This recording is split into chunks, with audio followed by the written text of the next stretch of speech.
report a bear hug? Uh-huh. Okay. Well, we were building a bonfire, and I saw some, dry brush and leaves around, so, I said to move the bonfire somewhere else, and out of nowhere, Smokey Bear shows up and hugs me. So you noticed some wildfire hazards and moved your bonfire to a safer location. Yeah. Yeah, that's Smokey, all right. He likes it when people help prevent wildfires. It hits him close to home.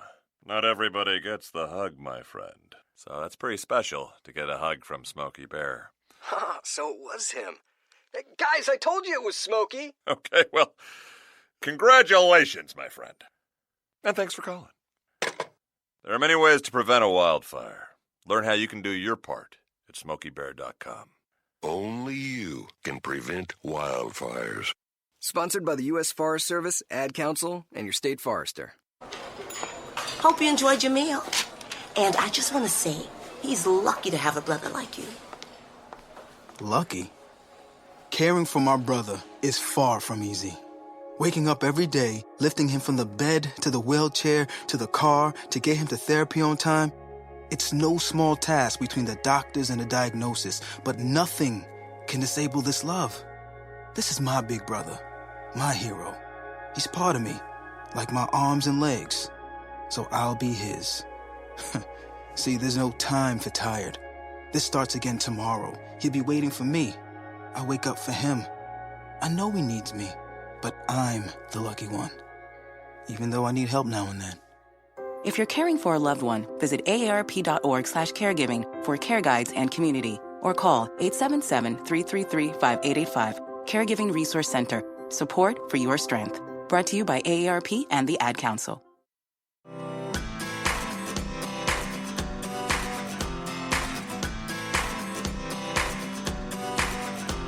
People been saying to your friend, get a different face, and posting on their feed, they're super ugly. The things they say to them online are cruel and they're not true. So tell your friend, I'll stand up for you.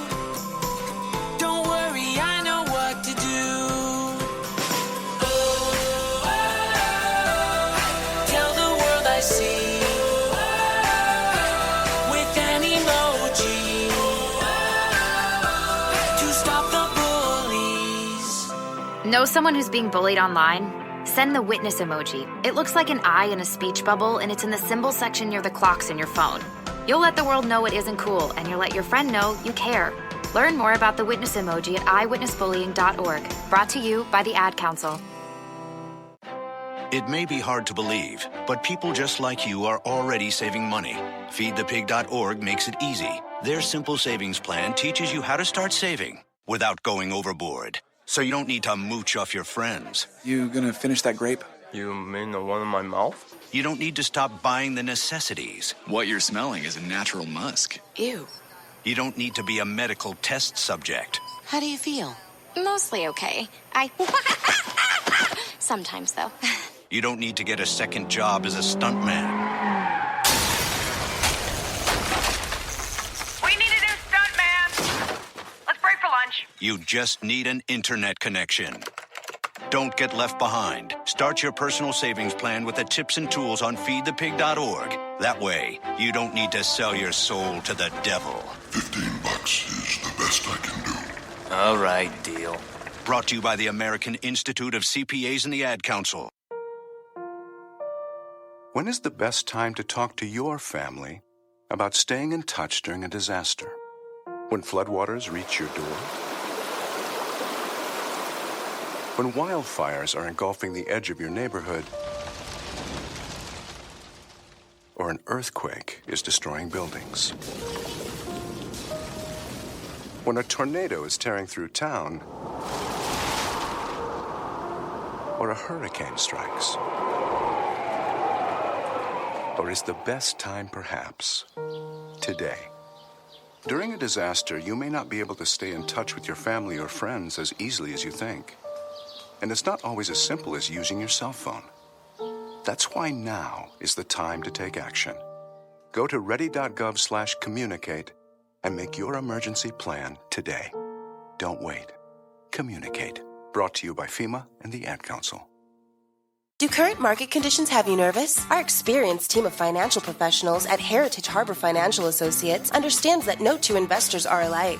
We all have different goals, needs, and appetites for risk. That's why the one-size-fits-all approach does not work, especially when planning for retirement. At Heritage Harbor Financial Associates, we analyze your unique investment style so that you can work toward your individual retirement goals on your terms. Heritage Harbor Financial Associates can help you take steps to reach your retirement goals by providing a wide array of financial products to fit your needs, even for the risk adverse. Give us a call at 631-331-6599 to learn more or to set up an appointment with one of our financial professionals. You can also find us on the web at hhfa.org or on Facebook at facebook.com/hhfa.org. Our number again is 631-331-6599. That's 631-331-6599. Investments in stock, bonds, and mutual funds and variable annuities are not FDIC insured and are subject to fluctuation in value and market risk, including loss of principal. Heritage Harbor Financial Associates offers securities through AXA Advisors, LLC, New York, New York. Member FINRA, SIPC. Annuity and insurance products offered through AXA Network, LLC.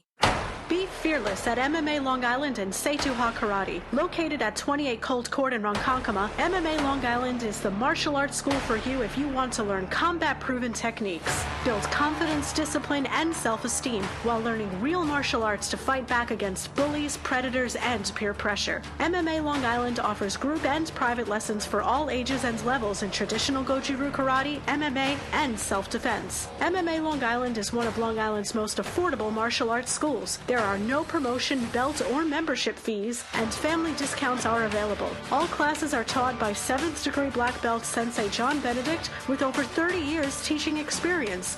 So whether you want to get in the ring or protect yourself and your family, MMA Long Island can help you reach your goals. Visit MMALongIsland.com. That's MMALongIsland.com or call or text 516-381-9660. That's 516-381-9660. Edward Lehman has been a trusted insurance advisor for over 16 years with insurance solutions for auto, home, commercial, life, and retirement. He's located at 54 Sunnyside Boulevard, Suite H in Plainview. That's just 1,000 feet south of 495. Local agent, local advice. The time to think about insurance is before you need it. So do yourself a favor and before you pay your next insurance bill, give Ed and his team a call, 516-935-3900, or visit him online at www.allstate.com/EL. Edward H. Lehman Insurance is your trusted insurance advisor. Take a look under your bed. Find stuff under there? What about jobs? No? Now try your basement. There's a pair of overalls that overall you're not so into anymore. A perfectly good laptop that hasn't sat in your lap in months. And even more stuff, but still no jobs? Well, you really have both. See, stuff is defined as household articles considered as a group. Sometimes this stuff is no longer needed. Wait, no longer needed? That can't be right. Because remember those jobs you were looking for? Those are really needed, and they're the stuff inside your stuff. Even inside that winter coat that moved with you to Phoenix. Our job is to unlock those jobs, and it starts when you donate your stuff to your local Goodwill. Here's how we do it. When you donate to Goodwill, we sell your stuff to provide job training for people right here in your community. So just by teaming up with Goodwill, you help create jobs. And isn't that worth parting with the leftover keytar from your 80s cover band? Goodwill. Donate stuff, create jobs. Find your nearest donation center at goodwill.org. A message from Goodwill and the Ad Council. Dear John, I was hoping it wouldn't come to this, but you've left me no choice. I'm leaving. Uncontrolled high blood pressure is really serious, and lately you seem to really not care. I've been there for you since day one, and I know you think I'm gonna keep ticking, but no, my friend, I can quit whenever I want. Why can't we get back to the good times, when we were more active and ate more healthy foods, and you checked on me every once in a while? Is that too much to ask? I don't want to leave, but unless you stop ignoring me, what else am I supposed to do? Remember, when I quit, you quit. Sincerely, your heart. Listen to your heart. Don't let it quit on you. Doing the minimum to control your high blood pressure isn't doing enough. High blood pressure can lead to a stroke, heart attack, or death. Get your blood pressure to a healthy range before it's too late. Find out how at heart.org/blood pressure. Check, change, control. A message from the American Heart Association, the American Stroke Association, and the Ad Council. Hey, what's up, everybody? I'm Jason Derulo. I love that music connects to people all over the country. But unfortunately, so does something else. Childhood hunger. 15 million kids struggle with hunger right here in America. And yet, every year, billions of pounds of surplus food in the U.S. go to waste instead of going to the children in need. Feeding America is working to change this. The Feeding America nationwide network of food banks rescues this surplus of food to help provide meals to families in virtually every community in the United States, including yours. But they just can't do this alone. Join me in the fight against hunger in America. For more information on what you can do to get involved, visit feedingamerica.org. That's feedingamerica.org. Together we can solve hunger. Together, we're Feeding America. A message from Feeding America and the Ad Council.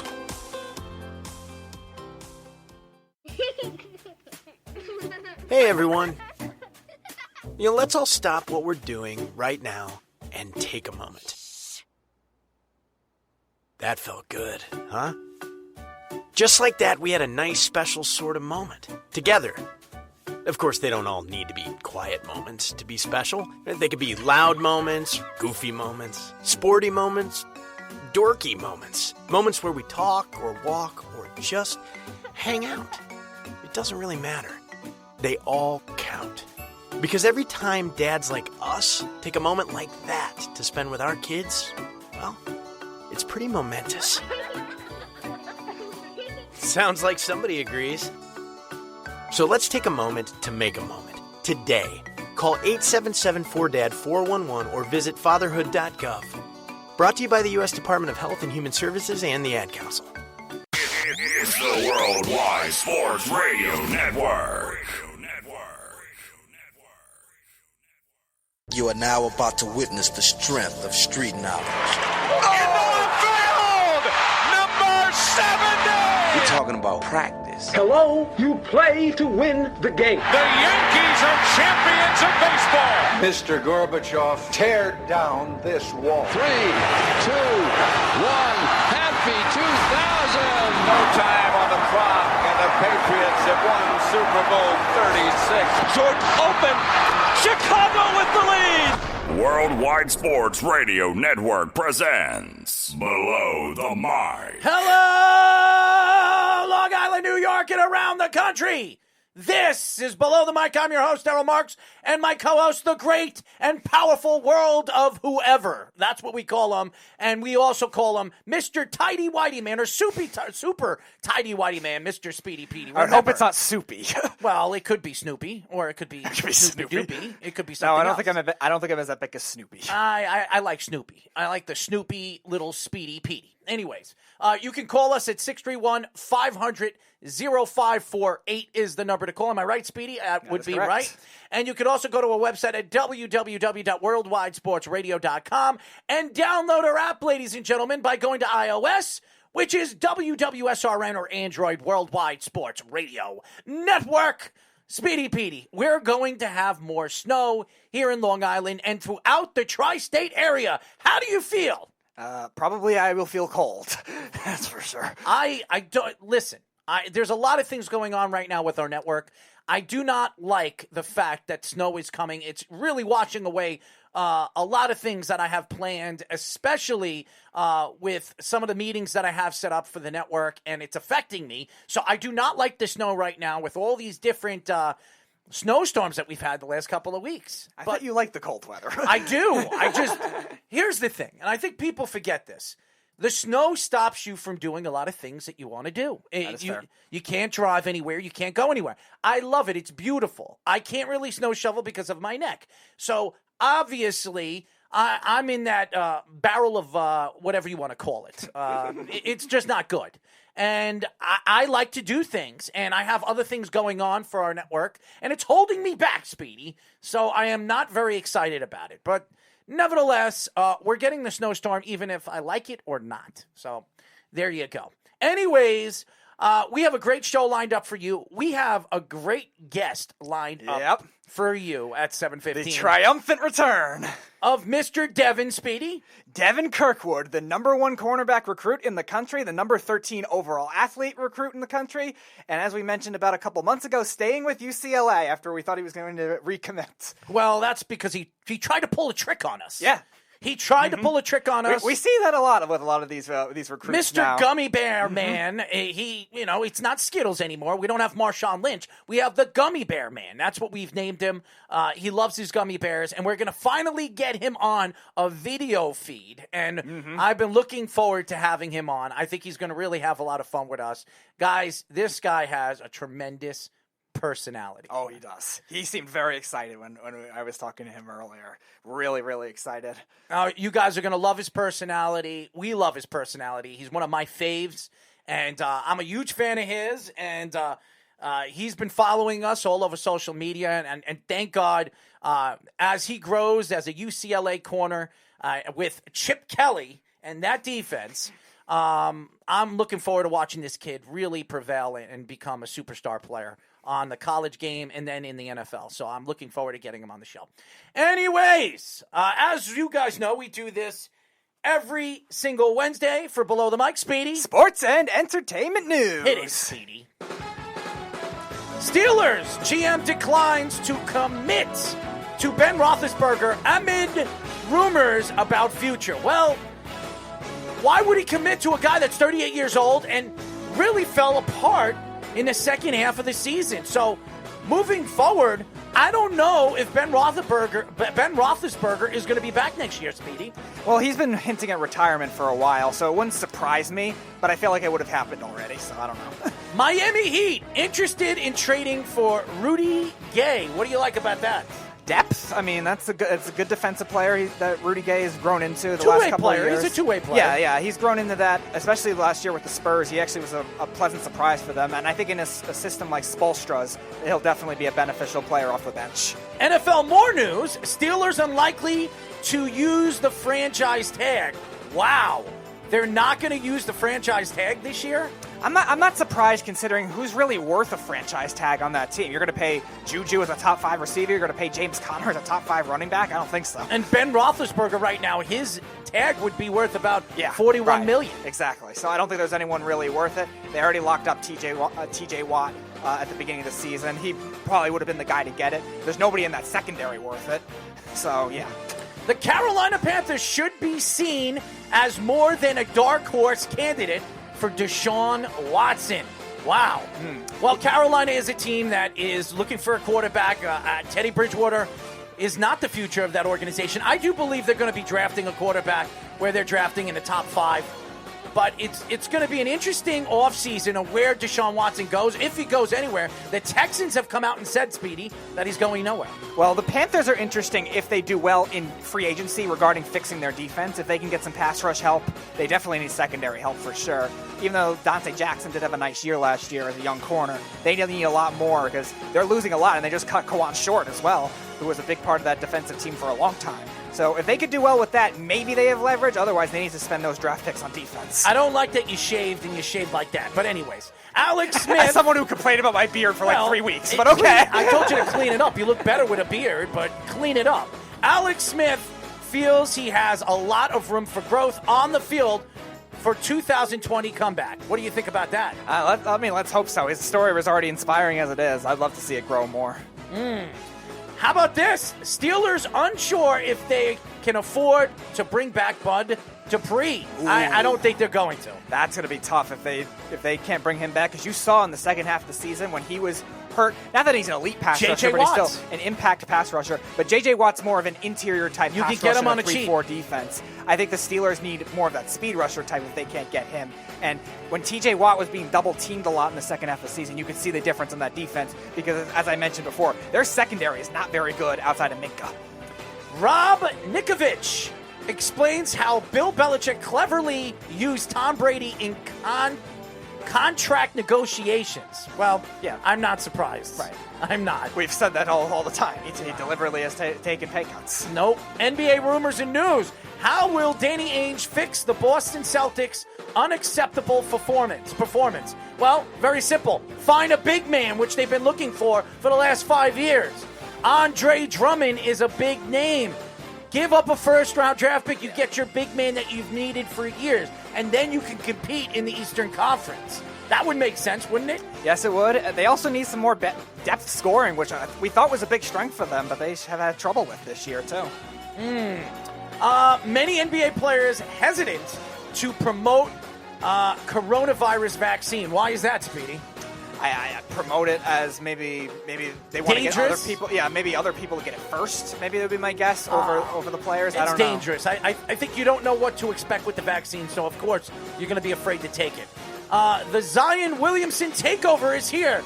Zion Williamson is playing great basketball right now. He's one of the best young players, young stars in the NBA. Everybody that said this guy wasn't going to succeed in the NBA, that's what I'm going to say about that. I told everybody, including Matty Caps, that was the main guy, that this guy was going to be a superstar in the league, and you're seeing it right in front of our eyes. The guy's averaging 25 points a game in his second year of the NBA. He's fantastic. Vinny Rubo continues to salivate over him. Mm-hmm. Julius Randle has become the player he was always meant to be. I agree. I really do. He's really become a superstar with the New York Knicks. Maybe it's Payne, the Kentucky coach, but he's been fantastic for the New York Knicks.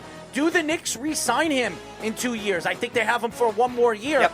Do they extend him? I think they have to right now. How could you take away a superstar player that's averaging about 25 points a game, averaging almost 10 rebounds a game, and giving you 6 assists a game? He's one of the best players right now in the NBA. You can't get rid of him. Yeah, finally showing his number 7 overall pick draft stock. I was never really high on him in the draft, but he's finally playing like what he was supposed to. This is easily the best year of his career. MLB rumors. 5 free agent starters Mets could still target. There's a lot of them. There really is. Yeah, I don't know why the Mets need to look for another starter. I really don't. A depth maybe as a cautionary thing with injury, because Syndergaard's just coming back, he's been notoriously injury prone. Carrasco's had as he's gotten older, he's been in and out with injury issues too, and obviously he had to leave because he had leukemia too. So we don't know what to expect with them. And again, could you just get to your point? Could you stop driving it? And again, Nolan, I'm done with you. Okay, again. Nolan Arenado unlikely to use his opt-out. I plan to be a Cardinal for life. Well, I do believe he's not going to opt out of the contract. It's a very good contract. He's not going to get any more than what he got. I'll tell you this, from any team, especially the way COVID-19 has affected the free agent market. So he will stay Cardinal. Jake Arrieta deal with the Cubs, including a mutual option for 2022. Speedy. They're not going to pitch well in 2022, so I don't know how much that'll work. NHL rumors and news. Still no talks between Oilers for Ryan Nugent-Hopkins. What do you think? Well, he's underwhelmed in most of his career so far, considering what he's supposed to be. He's a good player. He's a decent player. I'm not going to say he's not, but for what he was supposed to be, he has kind of underwhelmed. But he is a good face-off guy. Now, the question is, could they trade him for some defensive help or goaltending help? Because that's what they really need. Taylor Hall. Slow start with Sabres. It's been a struggle for him. Well, I will say this. $8 million deal, 1 year, $8 million deal was a lot of money. I really thought that Taylor Hall should have waited a little while. He could have went to the Islanders. He probably would have gotten less, but he would have went to a better team. The Islanders are playing fantastic hockey right now, and they're right now the team to beat right now in that division. Yeah, they went from all of a sudden, I think they were, 6th over the weekend in the division? They were last. I don't know if they were last, but they were last. They were last at some points during the season. I'm talking about, last weekend, they were 6th, and now they're 2nd. Well, they won 4 games in a row, and they're only 2 points behind the leader right now. Yeah. The Boston Bruins. Yep. So it's huge right now with the way the Islanders are playing. Defense wins championships. That's something that the Rangers need to figure out, that's for sure. Especially now with Jacob Trouba is going to be out 4 to 6 weeks, too, with a broken finger. They're screwed now.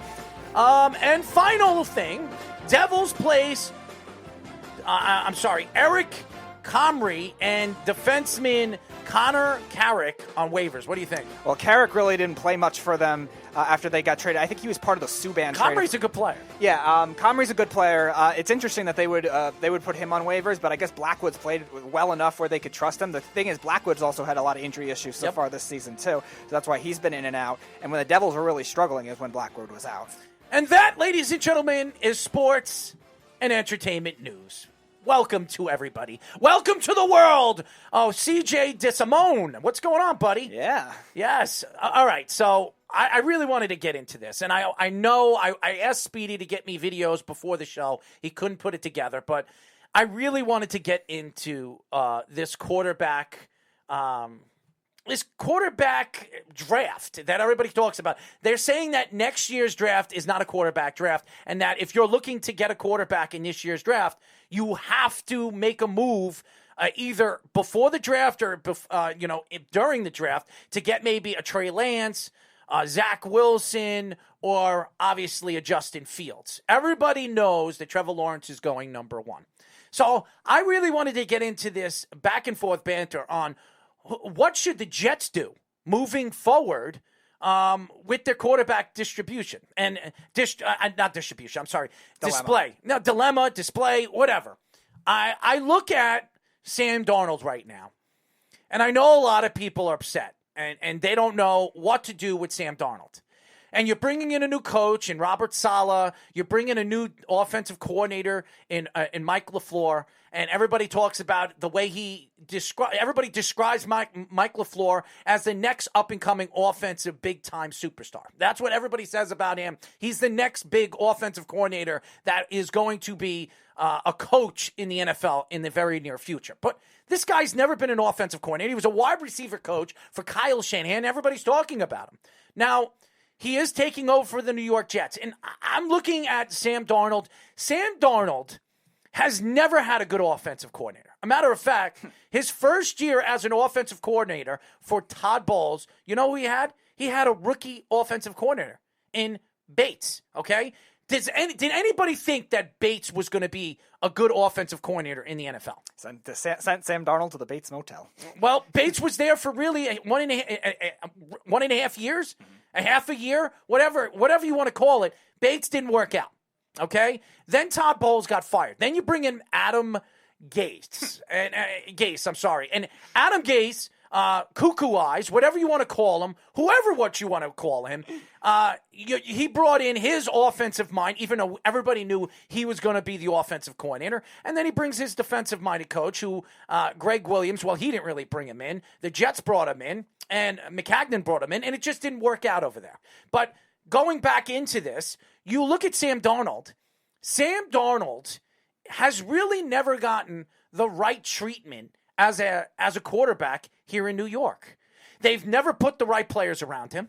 They've never put the right wide receivers around him. Denzel Mims missed almost 5 games this year, having his hamstring problems on both his legs. And then Jamison Crowder, even though he played sensational in the beginning of the season, he was fighting injury later in the season. And Herndon really didn't step up or wake up until the end of the season, the last 4 games of the season. Maybe he was getting into another car accident, or maybe he was drinking. Who knows what he was doing? And they couldn't run the ball. They had a 38-year-old running back in Frank Gore when they drafted LaMichael Piron. You look at the Jets right now, and honestly, why would you give up on a quarterback that has a lot left? He's 23 years old. He's still amongst the league's youngest starting quarterbacks in the NFL. Starting in the season, he was the 3rd youngest quarterback in the NFL. He was younger than quarterbacks that were drafted last year. You argue your points on what should the Jets do. Should they draft and go after a Zach Wilson? Should they go after a Justin Fields? Should they trade down and then add more draft picks to their total of 6 first 4-round draft picks? I don't know what the Jets are planning to do. I don't know what a guy like Joe Douglas is thinking about doing. And I know Carl's saying, Jesus, Sam Darnold talking, because it's a big story here in New York. It is a huge story right now. Because right now, when you're looking at the New York Jets and where should the Jets go at the quarterback position, should they give up that second pick and draft a quarterback like Zach Wilson or Justin Fields or even Trey Lance? Or should they draft an offensive lineman? Should they trade down and get a wide receiver at number 6 or 7? And this is a story right now, and you can say, but every show, it is an important subject right now here in New York. Because right now, you're talking about where are they going to trade him? What are they going to do with Sam Darnold? And it's all over the newspapers, and people want to hear this, Carl. So if you don't want to listen, pop it off. Sam Darnold right now is a quarterback that has had so many disadvantages as a quarterback in the NFL. Mitchell Trubisky has had a lot of disadvantages with the Chicago Bears. Okay? They never built around the offensive line when they brought Mitch in. They had Allen Robinson. They made the trade. They brought Allen Robinson in, or they signed him from Jacksonville. Okay? And he's a great wide receiver. What else have they put around Mitchell Trubisky where he has been successful? Nothing. Now they're talking about, Chicago is talking about moving away from him and bringing in a Carson Wentz, another guy that's underachieved since he's come in the NFL. And badly overpaid. My argument here, and reason why I'm bringing up Sam Darnold is, Sam Darnold, even when you look at Mitch Trubisky had a top 5 wide receiver this year. A top 5 wide receiver. Tell me when Sam Darnold had a top 10 wide receiver on his team. How about this? Tell me when Sam Darnold had a top 15 wide receiver on his team. The answer is never. Never. And that's why I'm bringing this up again. As a Jet fan and as a person that sticks up for Sam Darnold, I don't know what to do with him. I don't. But when you look at Zach Wilson and you look at Justin Fields, this is why I wanted to bring up this subject, because the Jets are going to be drafting at number 2. Should they trade out of the pick? Should they trade with the Carolina Panthers and try, if Carolina wants a Zach Wilson or Justin Fields, because Justin Fields can run a 4.3 or a 4.4. He's one of the fastest quarterbacks we've seen come out since Lamar Jackson. He's a lot bigger, he's a lot stronger, and he's a lot more accurate than a Lamar Jackson. Should the Jets trade out of that pick to land a wide receiver at number 5 and add on to that draft stock that they have? Panthers are number 8. I'm sorry, number 8. Or what they could do is they could draft at number 2, draft the offensive lineman that they want, or draft a pass rusher, even though there's not a lot of pass rushers in this year's draft. Maybe the best thing the Jets should do is they got to decide, do you want the offensive lineman or do you want the quarterback? Yeah, this draft is not really for the pass rush. I think the pass rush is something they're going to have to focus on in free agency if that's the best case scenario for them. They have other needs with receivers, with corners that are much more plentiful in this year's draft, and like you said, offensive linemen. You have to have the right offer in order to trade back. You can't just trade back just to trade back and get a couple more picks. You got to hope that the 49ers or the Panthers or somebody really wants Fields or really wants Wilson will give you that great package in order for you to trade back, because there is a lot of depth where they could build. I think if they were to draft a pass rusher, it'd probably be in the second round more than anything else. I've always been in the boat of just take Fields, because I think taking Fields because I think he's just that good, and I think he will be that good. I think he could be as good as Deshaun Watson, if not maybe even better. Who knows? He's really that talented. So it depends on what they get with free agency first, though. If they could solve the pass rush issues of free agency and maybe get another big name receiver, I would say either draft the quarterback or try to trade back, but I would most likely trade back only if you get the big offer. Now, you look at this season, and I know it was a short season, and you're looking at how many games these teams played and how many games that both these quarterbacks played, and I'm comparing and contrasting Zach Wilson's season to Justin Fields. Now, Justin Fields played 6 games this year. 6 games, and then he had the playoff run all the way to the national title. He had 2,100 yards, 22 touchdowns to 6 interceptions. Zach Wilson, who plays in a much easier division, played, I think, 11 or 12 games this year. Yeah, and again, the thing with Zach Wilson, though, is remember, they didn't know who they were playing a lot of the time. They had to travel a lot of different places, so that's a lot of credit to him for him playing well in those circumstances, too. Zach Wilson had 3,692 yards, 33 touchdowns, and 3 interceptions, which he was third in all of college football with 33 touchdowns. Now, I know a lot of Jet fans, and a lot of people think that when you look at the big picture, Zach Wilson fits this Kyle Shanahan offense. And if San Francisco was even higher than 12, Zach Wilson is as good as the San Francisco 49er. Now, when you look at number 12 and San Francisco drafting at number 12, do the Jets trade with the San Francisco 49ers and give them the number 2 pick. They get the 12th pick, and they stock up. They get a second-round pick this year, and they get next year's first-round pick from San Francisco. Would you do that, Speedy? It has to be a really aggressive trade because you're trading very far back where it's going to be hard to get that top-notch guy. I think both receivers are going to be gone at that point, both Smith and Chase at that point. You might be able to land a good corner with that pick. Like I said, I like J.C. Horn, Caleb Farley, who dropped out of the season from Virginia Tech is nice. There's a lot of, maybe that's where they go. Wide receiver. Why not go for their wide receiver that they want at number 12? They still have the 23rd pick.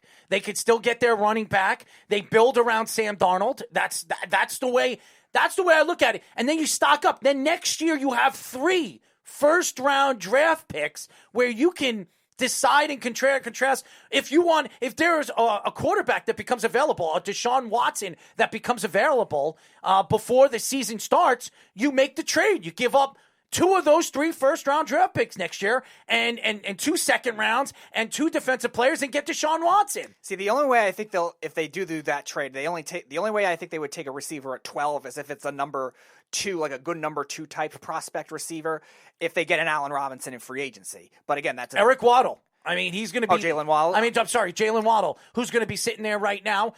Maybe Pitts is sitting there at number 12. He might fall out of the top 10. So you could get the tight end / wide receiver that you've been, really wanting. And they're talking about him being the next George Kittle. I could see that too because he is very fast and he can line up pretty much anywhere. The thing is with Pitts, he also had some injury concerns though too. So I don't know. It doesn't matter. What I'm trying to say is if the Jets are not sure if they're sure that they can fix Sam Darnold, okay, as of right now, and Deshaun Watson doesn't become available, the Texans say, we're not trading him, we're not moving on from him, we're going to hold on to him, and we're going to see what happens when OTAs open up for him. And if he doesn't show up, then they know he's not going to play this year, and then they're going to have to decide what they're going to do with him. Are they going to move on from him?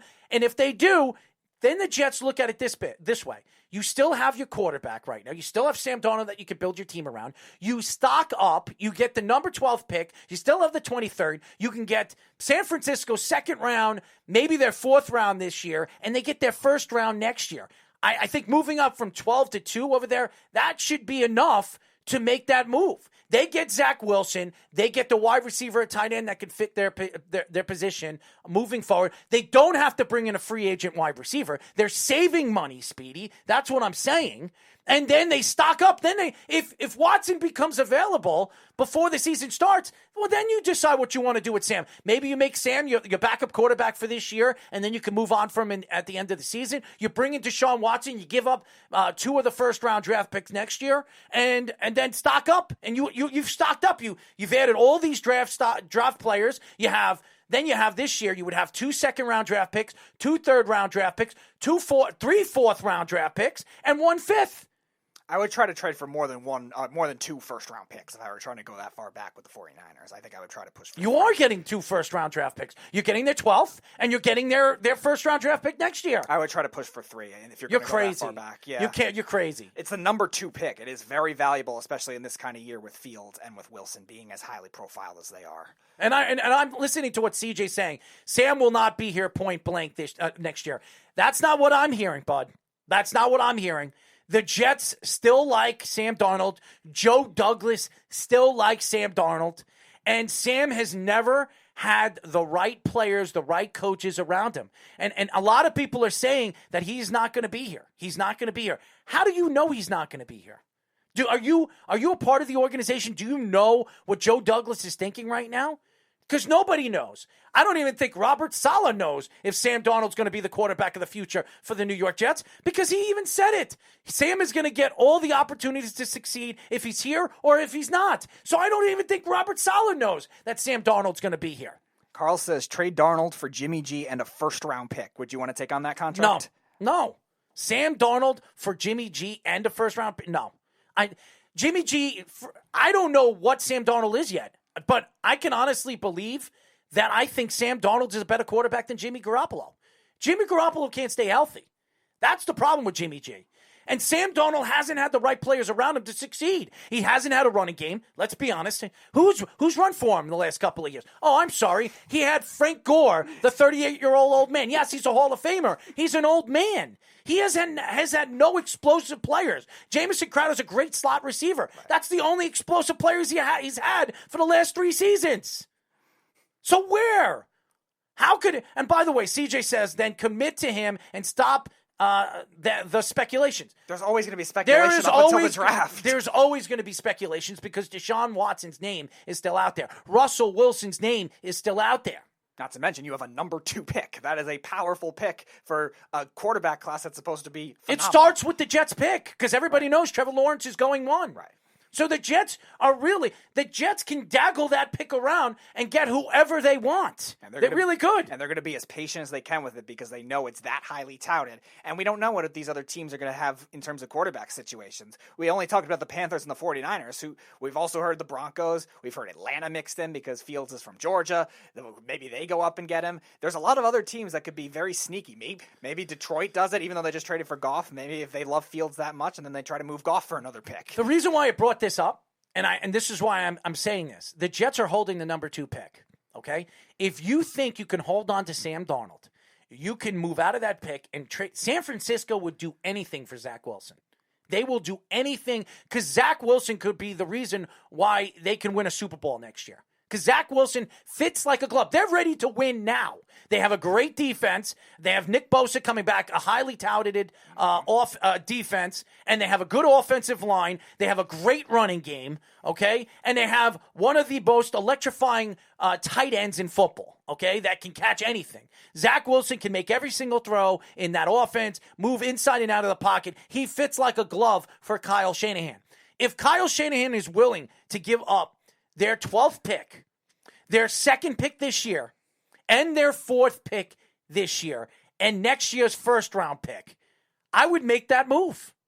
I would make that move because then the Jets have an overstock of 1st-round picks next year, 3 of them to be exact, where if anybody becomes available in free agency, not in free agency, in next year's offseason, like a Russell Wilson, he can't stand Seattle, he wants out. Okay? He wants out. Or Deshaun Watson definitely wants out if he stays there for 1 more year. Or maybe Deshaun Watson doesn't show up to OTAs this year, and you know what? They got to move on from him. So you know what the Jets have? The Jets have 3 first-round picks to daggle around to get what they want. They can land Deshaun Watson. They still have an overstock of players that they drafted this year and next year. I mean, the Jets are set up very, very well. Yeah, the Jets easily have the most power no matter what in terms of the deciding factors of the draft and deciding factors of these young players. The question is, again, who's going to make the most aggressive trade because that's still going to be what's going to come first. And the 49ers are good to look at because we've seen John Lynch be very aggressive with both trades and big contracts,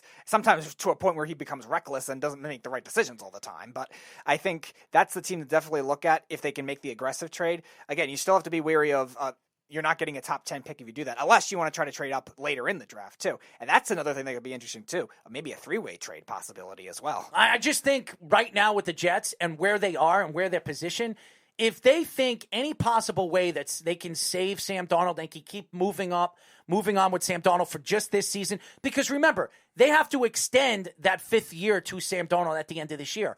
Or they could do this. They can extend the 5th year next year and then trade him.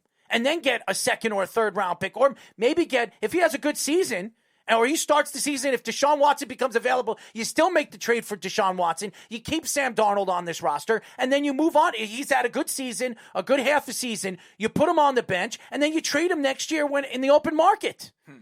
Yeah, that's definitely an idea if they don't have to move him in the trade, because everything we've heard is that Sam Darnold's been rumored to be in the trade for Deshaun Watson. But yeah, if that ends up happening, and maybe the Jets are. And Carl's saying, by the way, Carl's saying Watson is not going to the Jets.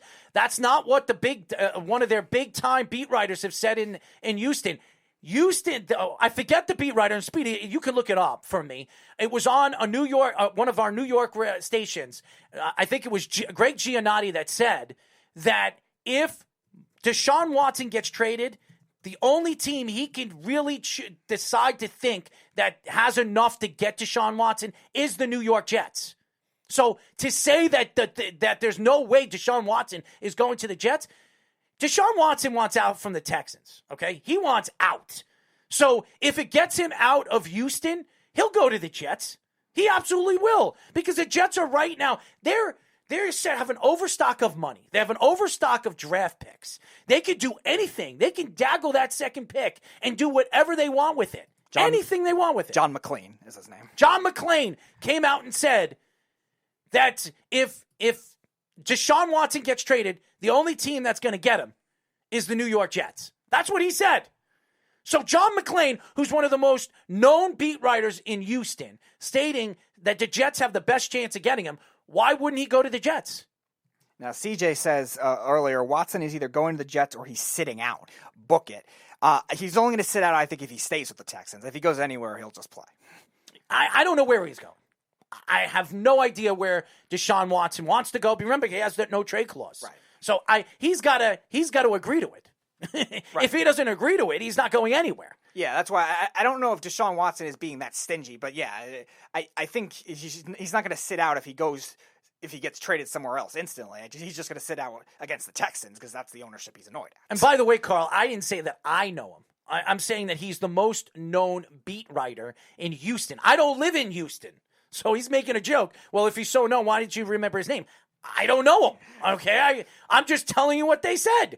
By the way, Brian Quattrini, let's go Islanders. Absolutely. Hey. Absolutely. Brian Quattrini. Q, man. I haven't seen him in a while, man. Yeah. I love him. Mm-hmm. I love him. Yes, the Islanders are playing great hockey right now. We'll get into the Islanders in a little while. But back to the New York Jets and what the Jets should do. I'm telling you right now, if I was the Jets and I was running this organization, I will daggle that second pick with anybody. I would do anything. If you are not sure that Zach Wilson or Justin Fields or Trey Lance is your future quarterback, and you still think that you can Sam Darnold could be more than decent this year, and he could be better than we've ever seen Sam Darnold as a starting quarterback for the Jets with the players that you could put around him, then you keep Sam Darnold. Even though next year's draft class is not as good as this year's draft class for quarterbacks, there are going to be quarterbacks that are going to be available in free agency or wanting to be traded next year. Deshaun Watson is not going to want to be with the Houston Texans. Yeah. He's not. He wants out. He's not staying there for another 4 years. He's not. So next year it'll be coming out that he wants to be traded again.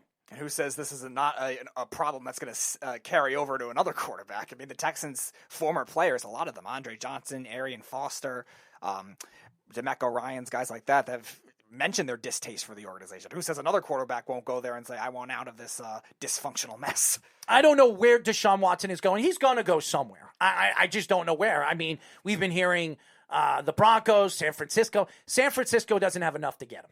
They don't have enough to get him. They're going to have to give away practically the next 3 years of their draft stock to get somebody like Deshaun Watson. They don't have high enough picks to get him. Carl says, if you are the Jets, would you let the Bears sign Allen Robinson to franchise tag him and then trade for him? Ooh, that's an interesting dilemma. I don't want Allen Robinson if he doesn't fit the offense. As good as Allen Robinson is, and I love Allen Robinson, I think he's the best wide receiver that's going to be available in this year's offseason in free agency. He might not fit the offense. So why would we bring in Allen Robinson? We've seen so many players the Jets have brought in over the years, Santonio Holmes being one of them, who just didn't fit the offense. He fit like a glove for the Pittsburgh Steelers. He didn't fit like a glove for the New York Jets. Braylon Edwards, Brandon Marshall. Well, Eric Decker played well for the first Jets. year. The first year. 2 years. The first 2 years. No, the second year he got hurt, remember? Yeah, but he still played well. He still played well. He had like 600, 700 yards in the games that he played. Eric Decker still played well his second year. I'm just saying, like, they don't have a great track record in terms of long-term with free agent receivers that are still generally, I wouldn't say super young, but generally still somewhat in their prime when they get them. And plus, Allen Robinson's going to be expensive. And I don't know if the Jets are willing. Joe Douglas, did anybody watch what Joe Douglas did last year? He brought an offensive lineman on the cheap. He brought McGovern in. He got a center for a 3-year contract, which he can actually opt out after the second year for McGovern.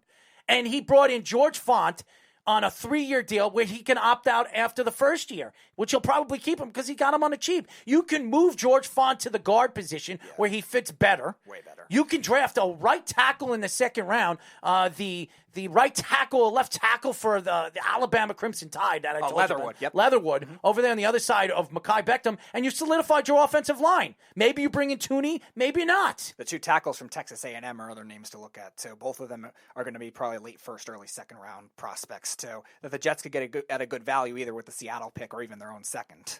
That's why I'm bringing up the Jets. And it's not about this segment is not about the Jets. This segment is about Justin Fields and Zach Wilson, okay? Because if you look at Zach Wilson right now and you look at Justin Fields, who would you want? Who would you want? Now, I know you want Justin Fields because of his speed, his size, his accuracy, and a lot of people think that he is just as good or maybe even better than Trevor Lawrence when he gets his feet under him in the NFL. But Justin Fields, remember, when he decided to go to Georgia, he didn't win the job. He didn't win the job from a backup quarterback, a third-string quarterback now that's in the NFL. He didn't win the job. That he had to decide to go to Ohio State. Speedy, you can make any excuse. He didn't win the job. I would just say those are very rare circumstances. Doesn't matter. What Jake Fromm did that year, and they were winning, so they're not going to stop what they're going with. And he decided to go to Ohio State, and he went to a national title game in 6 games. That's fair, but again, at the time, you're not thinking, all right, yeah, we made it to a national championship game that we should have won. All of a sudden, we're going to change quarterbacks now. My question for all you guys is, what do the Jets do? What do the Jets do? What does the Carolina Panthers do? What are these teams that need quarterbacks do? Does New England move up in the draft to get the quarterback of the future for their organization? That's very unlike him. I think that's very rare. I think what Jeff has been mentioning to us, I think is a lot more likely. Trey Lance? Trey Lance. I think Trey Lance might be drafted in the top 10. It depends, like I said, how many teams do well with free They're talking about possibly 4 quarterbacks going in the first 4 picks. That's going to be hard to come by because It's never happened before. It's never happened before, and also again, how many teams are going to be able to say, "All right, we supplemented our holes enough in free agency to be able to do that." A lot of the teams that are picking early are cash strapped. Atlanta's very cash strapped. The Lions are very cash strapped. Where they're one of those teams they're those teams you could say, "All right, they might take a quarterback, but they don't have to necessarily pull the trigger." And then the Panthers and a team like the Panthers, the Broncos, they're in the same boat. They need a lot of defense. So if they do well with free agency with defense, then maybe they do. But again, it's still a lot of ifs. So I don't know about 4 and 4. And I'm looking over here what Carl is saying. You said a few weeks ago that Fields outplayed Lawrence, and who is to say he couldn't be the number 1 pick? He's not going number 1 because the only team that went for Trevor Lawrence workouts was the Jaguars. And they were the only team that showed up to the workouts. Right. They were the only team. No, not the Jets, not the Miami Dolphins. Nobody but the only team that asked him to work out before his shoulder surgery was the Jacksonville Jaguars. Right, which seems inevitable at this point. I mean, teams will delay it all they want and say they're not going to take him. Unless he gets into a car accident. He's going 1, I would say 99.9. It's as sure of a thing. Even more sure than the Bengals last year taking Burrow. Now, do I think that Justin Fields could be just as good or even better than Trevor Lawrence? Absolutely. I could see Zach Wilson being better than I like Trevor Zach Lawrence. Wilson. I don't know about better than Trevor Lawrence. Who knows? Why not? I mean, you heard Joe Theismann come on at CBS Sports and said that out of all the big quarterbacks in this year's draft class, he would take Zach Wilson because of his accuracy and his leadership. That's who he would take. He doesn't know that Trevor Lawrence, because of the hype and all the pressure on him, is going to survive all the hype over there in Jacksonville. And then all of a sudden, you talk about Justin Fields. Justin Fields couldn't cut it over there in Georgia, so he had to go to Ohio State to cut it, and he couldn't win the big game. But again, those are very rare circumstances, so I don't know about that. He still has the coaching, and he still is there with the program, a very good program for Georgia that he learned from too, kind of like what you saw with Burrow with Ohio State, then LSU. So he ended up learning that way. He had a great year and ended up being the number 1 pick. Fields kind of in that same boat with more talent. John Ferris says Lawrence 1, Wilson 2. That's what he says. It's so interesting, and we've talked about this even when Sam Darnold's draft class came out, and we saw Baker Mayfield, Josh Rosen, Lamar Jackson, Sam Darnold, Josh Allen, who now 3-4 years later, where do we rate them? We all picked Sam Darnold to be the best quarterback in that class. Now, when you rate the quarterback class, you would put Josh Allen 1, Lamar Jackson 2, Baker Mayfield 3, Sam Darnold 4, Josh Rosen 5. Who would have thought that? So now you're looking at this draft class, and you got 5 legitimate quarterbacks in this class. And who are they? You have Trevor Lawrence, Zach Wilson, Trey Lance, Justin Fields, and the quarterback from Alabama, Mac Jones. You've got 5 quarterbacks now, and Mac Jones is estimated to be a first-round talent in this year's draft class. And don't forget about CJ's boy, Kyle Trask. He's not going in the first round. I don't think so either. He's falling in the second or third round.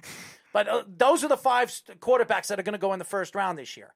So where do we rate them? Where will they be ranked in 4 years from now? Where would you rank them in the next 4 years in the NFL? Well, again, situation dependent, obviously, but talent-wise, I would have Lawrence, close second, Fields, another not as big of a gap, but still a gap, Wilson after that. Then a pretty big gap, Lance and Jones, who I think will be a little more of a project.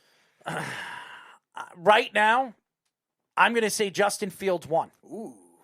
I think Justin Fields is going to be the best quarterback in this class. And anybody can think I'm crazy. I think Justin Fields will be the best quarterback in this class. He can run, he can throw. If he goes to the right team and the right coach, they're going to develop his skills. A lot of people say the one thing that worries them about his skills, he's got all the intangibles. His what do they say about him? Him seeing the field, using the options on the field. His first throw, he always looks at his first pass and he throws to his first pass. He doesn't look around the field. That's a problem. Using the objective of the quarterback position in the NFL. You have to use the whole field. Zach Wilson, that's one of Zach Wilson's strengths. Right.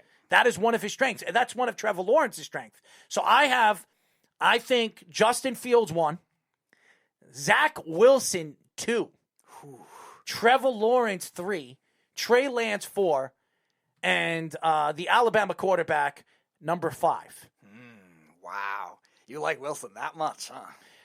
I think what I've seen, the tapes that I've watched, I watched a couple of games, all right? I'm going to be honest with you. I watched 3 games this year for Zach Wilson because when I heard that this guy is, tearing up college football, I had to see, in front of my eyes. And I watched him in the ball game. He had 5 touchdowns, dominated the game against a team that should have been a top 10 ranked team. And they fell were out at the start of the season. Yeah. I think they were 17 at the start of the season, but they fell out of it. Definitely underwhelmed for sure. But I look at Justin Fields right now. Justin Fields has every bit of the intangibles that you want as a quarterback.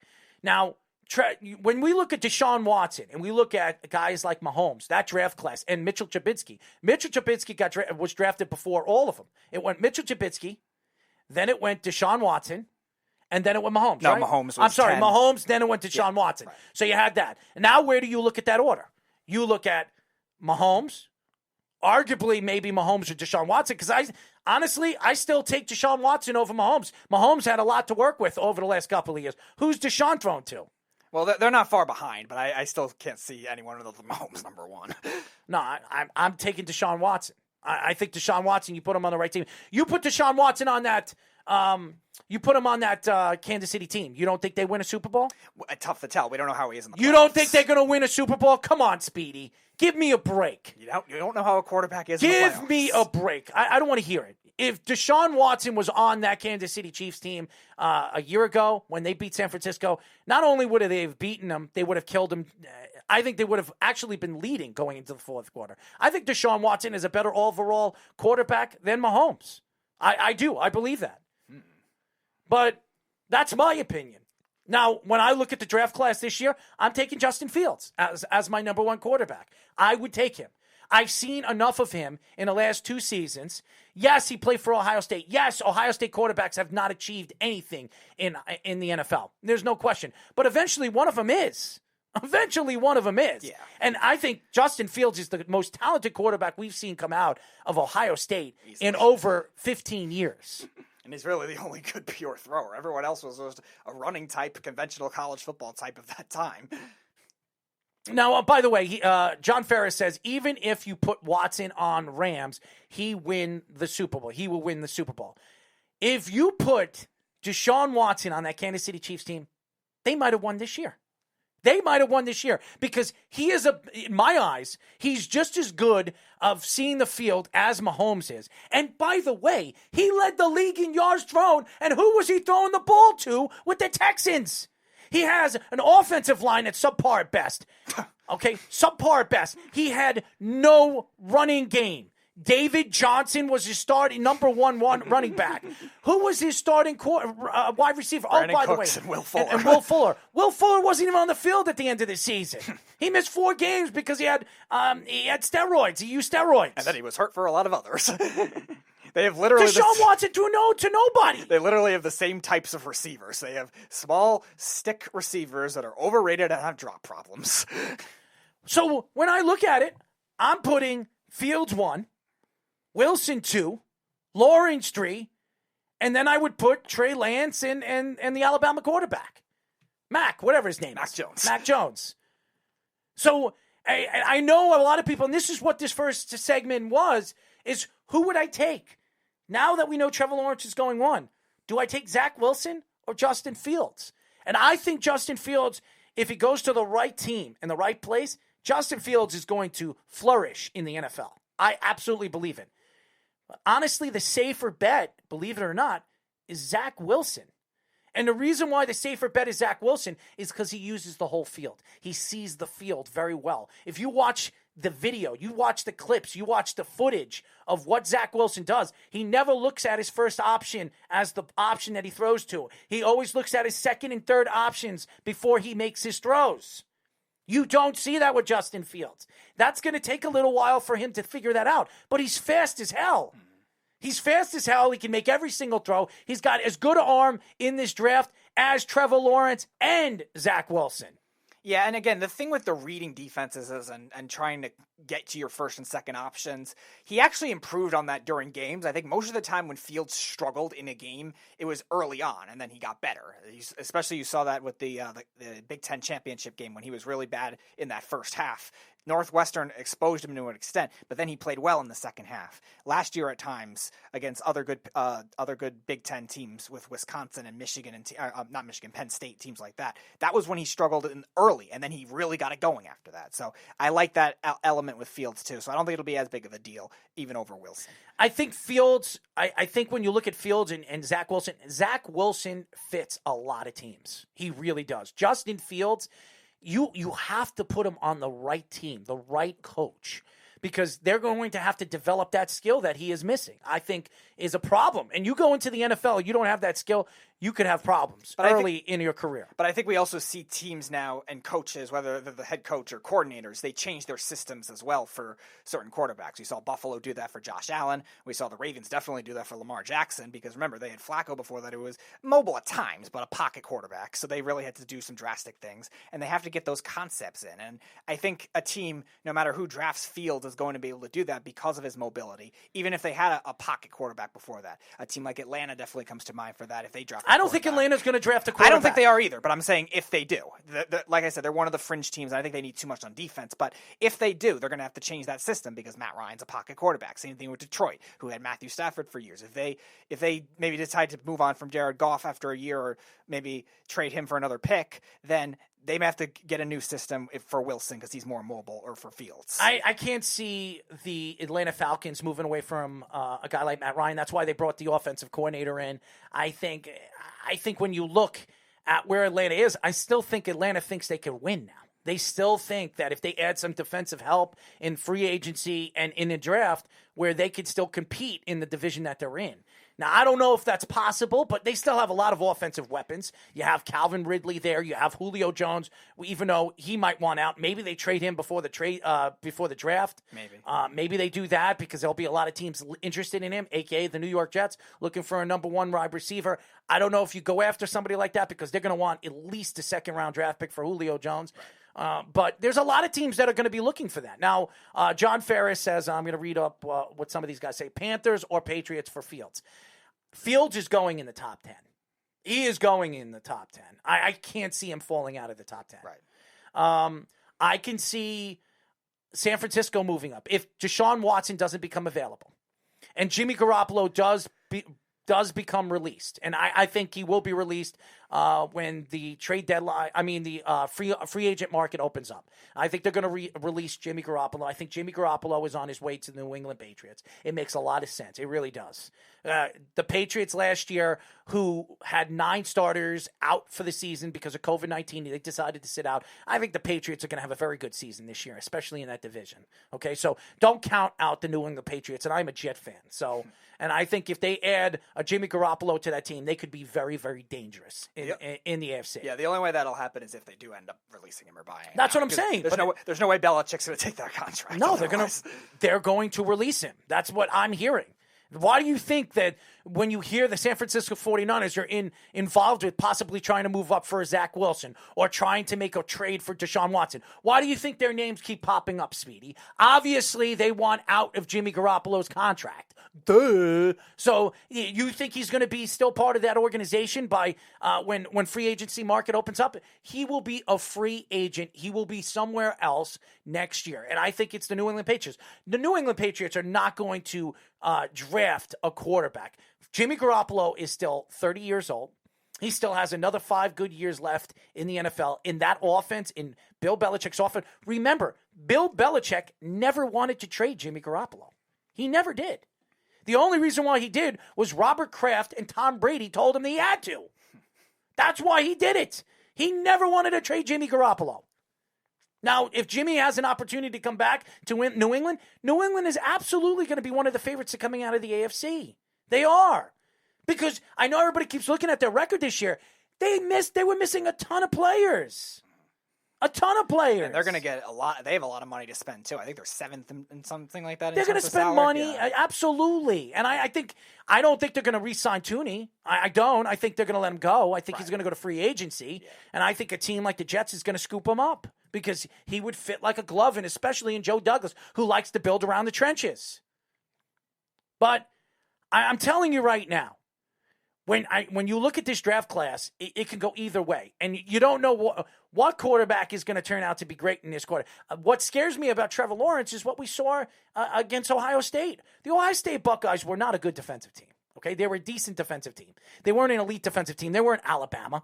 Do you know what Alabama would have done to them in a national title game? They would have destroyed them. Trevor Lawrence would have been eaten up. He would have been embarrassed in the national title game. And he got embarrassed against Ohio State Buckeyes, which got embarrassed by Alabama. I'm telling you right now, and this is coming from me, and I love Trevor Lawrence. I think Trevor Lawrence is still going to be a good quarterback in this league. Generational, elite, I don't know. He's not Andrew Luck. I'm sorry, he's not. He's not Andrew Luck. He's just not. Andrew Luck showed me a lot of things, being that he played for Indianapolis with no offensive line. Trevor Lawrence is going to a team that doesn't have an offensive line. Let's see what he does his first year. We saw what Andrew Luck did his first year. Andrew Luck played well his first year with a bad offensive line. Oh, yeah.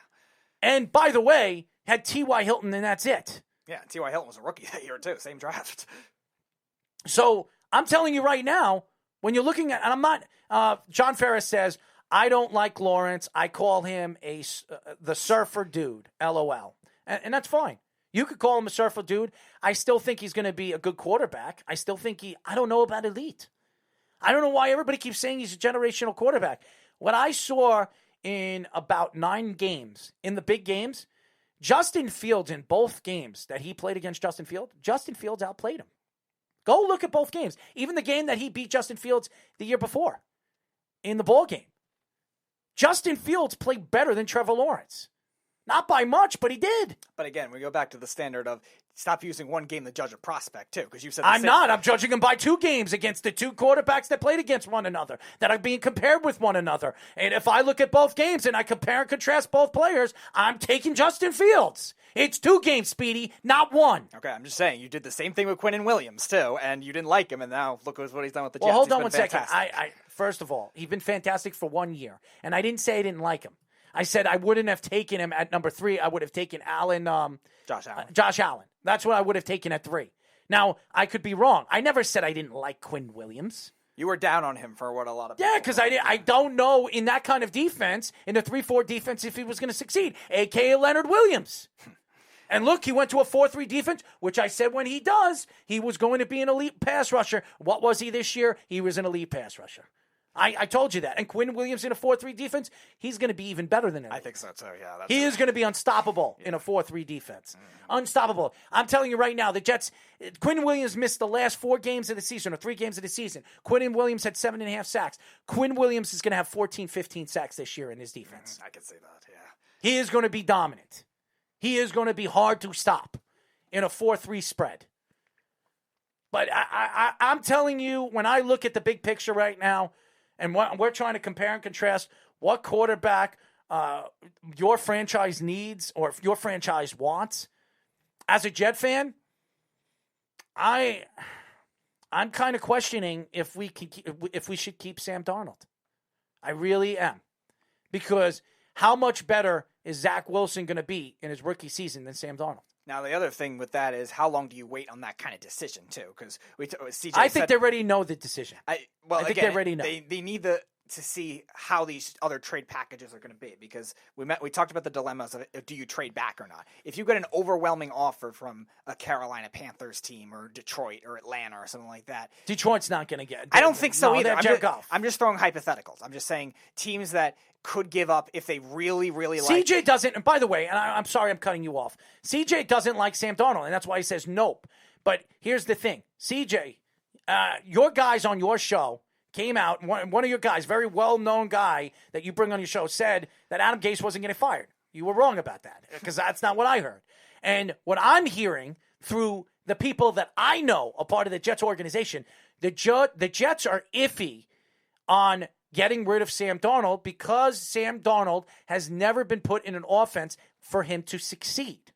Okay? So you put the players, you put the offensive linemen around him and the running game around him and the depleted offense that he's had over the last couple of years, how could you say that Sam Darnold can't succeed? He can. Yeah, again. And the other thing, too, is this is going to be a value scenario where Sam Darnold is being traded on a down if he is getting traded. So you really have to know at that point whether you're committing to one of these quarterbacks. That's why I don't think it's going to happen within the next month or so. I think it'll happen after these pro days, these virtual pro days that they're going to have with these quarterbacks. It'll be, if they trade him, it'll be before the draft. Right before the draft. Yeah. I would imagine that. It will. Yeah. Because you'll know right away. You'll know right away if Deshaun Watson's going to get traded. So, yes, it'll be before the draft. If Deshaun Watson gets traded, it'll be probably a couple of weeks before the draft. No, I'm not denying that. I'm saying if... But if they're going after Deshaun Watson, they're going to have to move away from Sam Darnold. So, it will be before the draft. A couple of weeks before the draft. That's what I'm saying. Yeah, I said it wasn't going to be right away, is what I said. Nobody said it was going to be right away, Speedy.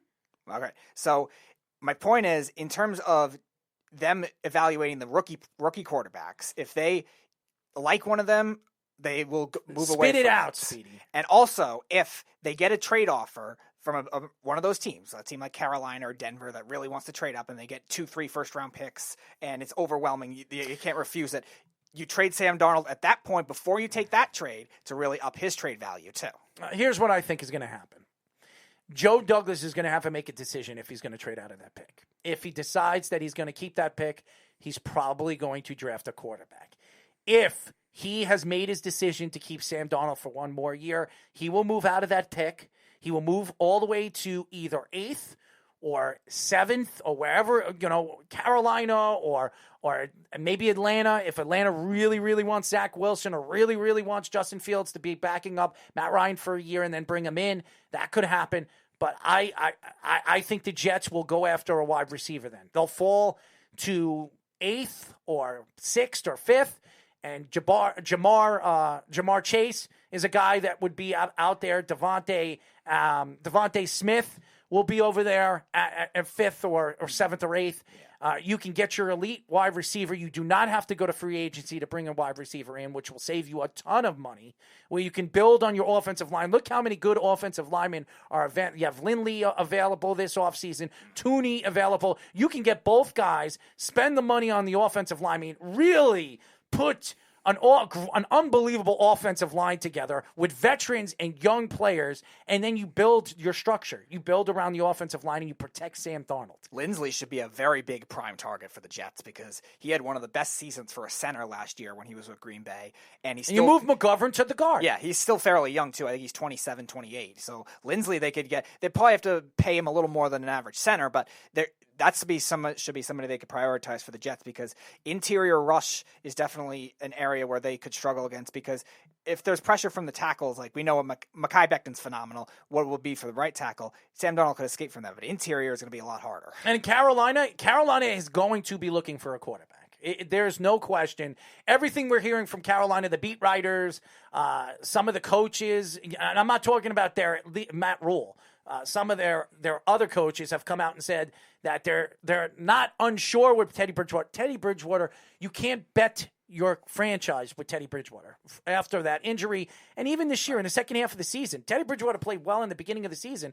And Robbie Anderson was excellent in the beginning of the season, kind of fell off in the second half of the season because of the quarterback play. So they're going to be looking for a quarterback. The question is Deshaun Watson going to become available? If he becomes available, there'll be a huge frenzy for him. Mm-hmm. A huge frenzy for him. It's not going to be just Carolina, San Francisco, the Broncos, Miami. It will be the Jets. The Jets will be in the mix. And by the way, the Jets have that one pick that they can daggle that nobody else has. And why would the Texans trade with Miami after trading that pick away and giving it to Miami? Yeah, it doesn't make sense. Yeah, I think Miami's the lowest of the 5 rumored teams right now just because they're still an unknown with are they actually going to decommit from Tua right away, too. Mm-hmm.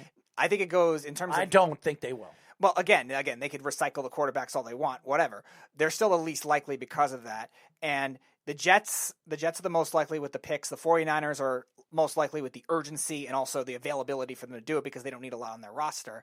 And again, if the Broncos and Panthers do well in free agency, they could definitely make a push. But the problem is both those teams need a lot on defense. Both those teams are similar where Watson's going to want to go there because nice running game with both teams, nice young receivers with both those teams. But again, do they have enough on defense to be able to afford to trade all those picks away? Because Watson's still going to take a lot. It's going to be very, very interesting. When we come back, ladies and gentlemen, we are going to have our special guest, Speedy. The triumphant return of UCLA cornerback recruit, the number 13 overall athlete, and the number 1 cornerback recruit in the 2021 recruiting class, Devin Kirkwood. It's the Worldwide Sports Radio Network.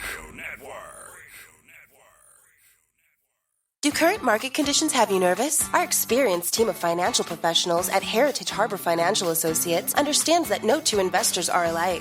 We all have different goals, needs, and appetites for risk. That's why the one-size-fits-all approach does not work, especially when planning for retirement. At Heritage Harbor Financial Associates, we analyze your unique investment style so that you can work toward your individual retirement goals on your terms. Heritage Harbor Financial Associates can help you take steps to reach your retirement goals by providing a wide array of financial products to fit your needs, even for the risk adverse. Give us a call at 631-331-6599 to learn more or to set up an appointment with one of our financial professionals. You can also find us on the web at hhfa.org or on Facebook at facebook.com/hhfa.org. Our number again is 631-331-6599. That's 631-331-6599. Investments in stock, bonds, and mutual funds and variable annuities are not FDIC insured and are subject to fluctuation in value and market risk, including loss of principal. Heritage Harbor Financial Associates offers securities through AXA Advisors, LLC, New York, New York. Member FINRA, SIPC. Annuity and insurance products offered through AXA Network, LLC.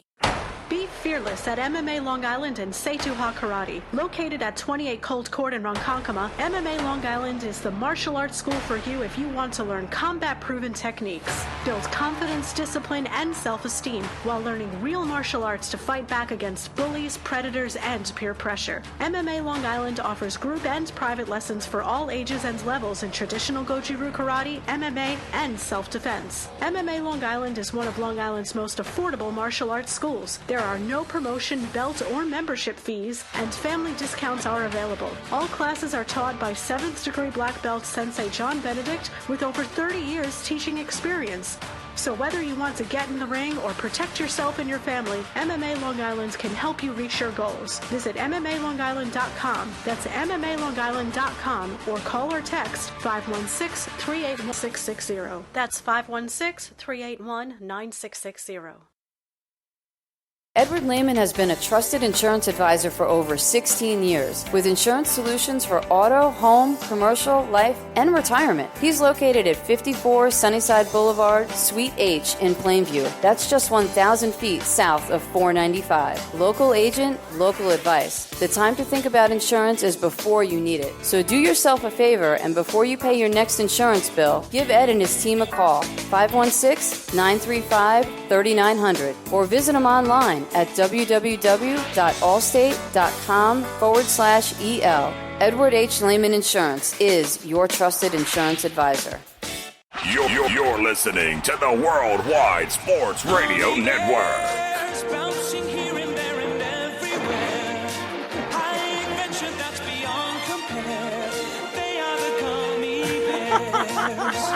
I had to play this.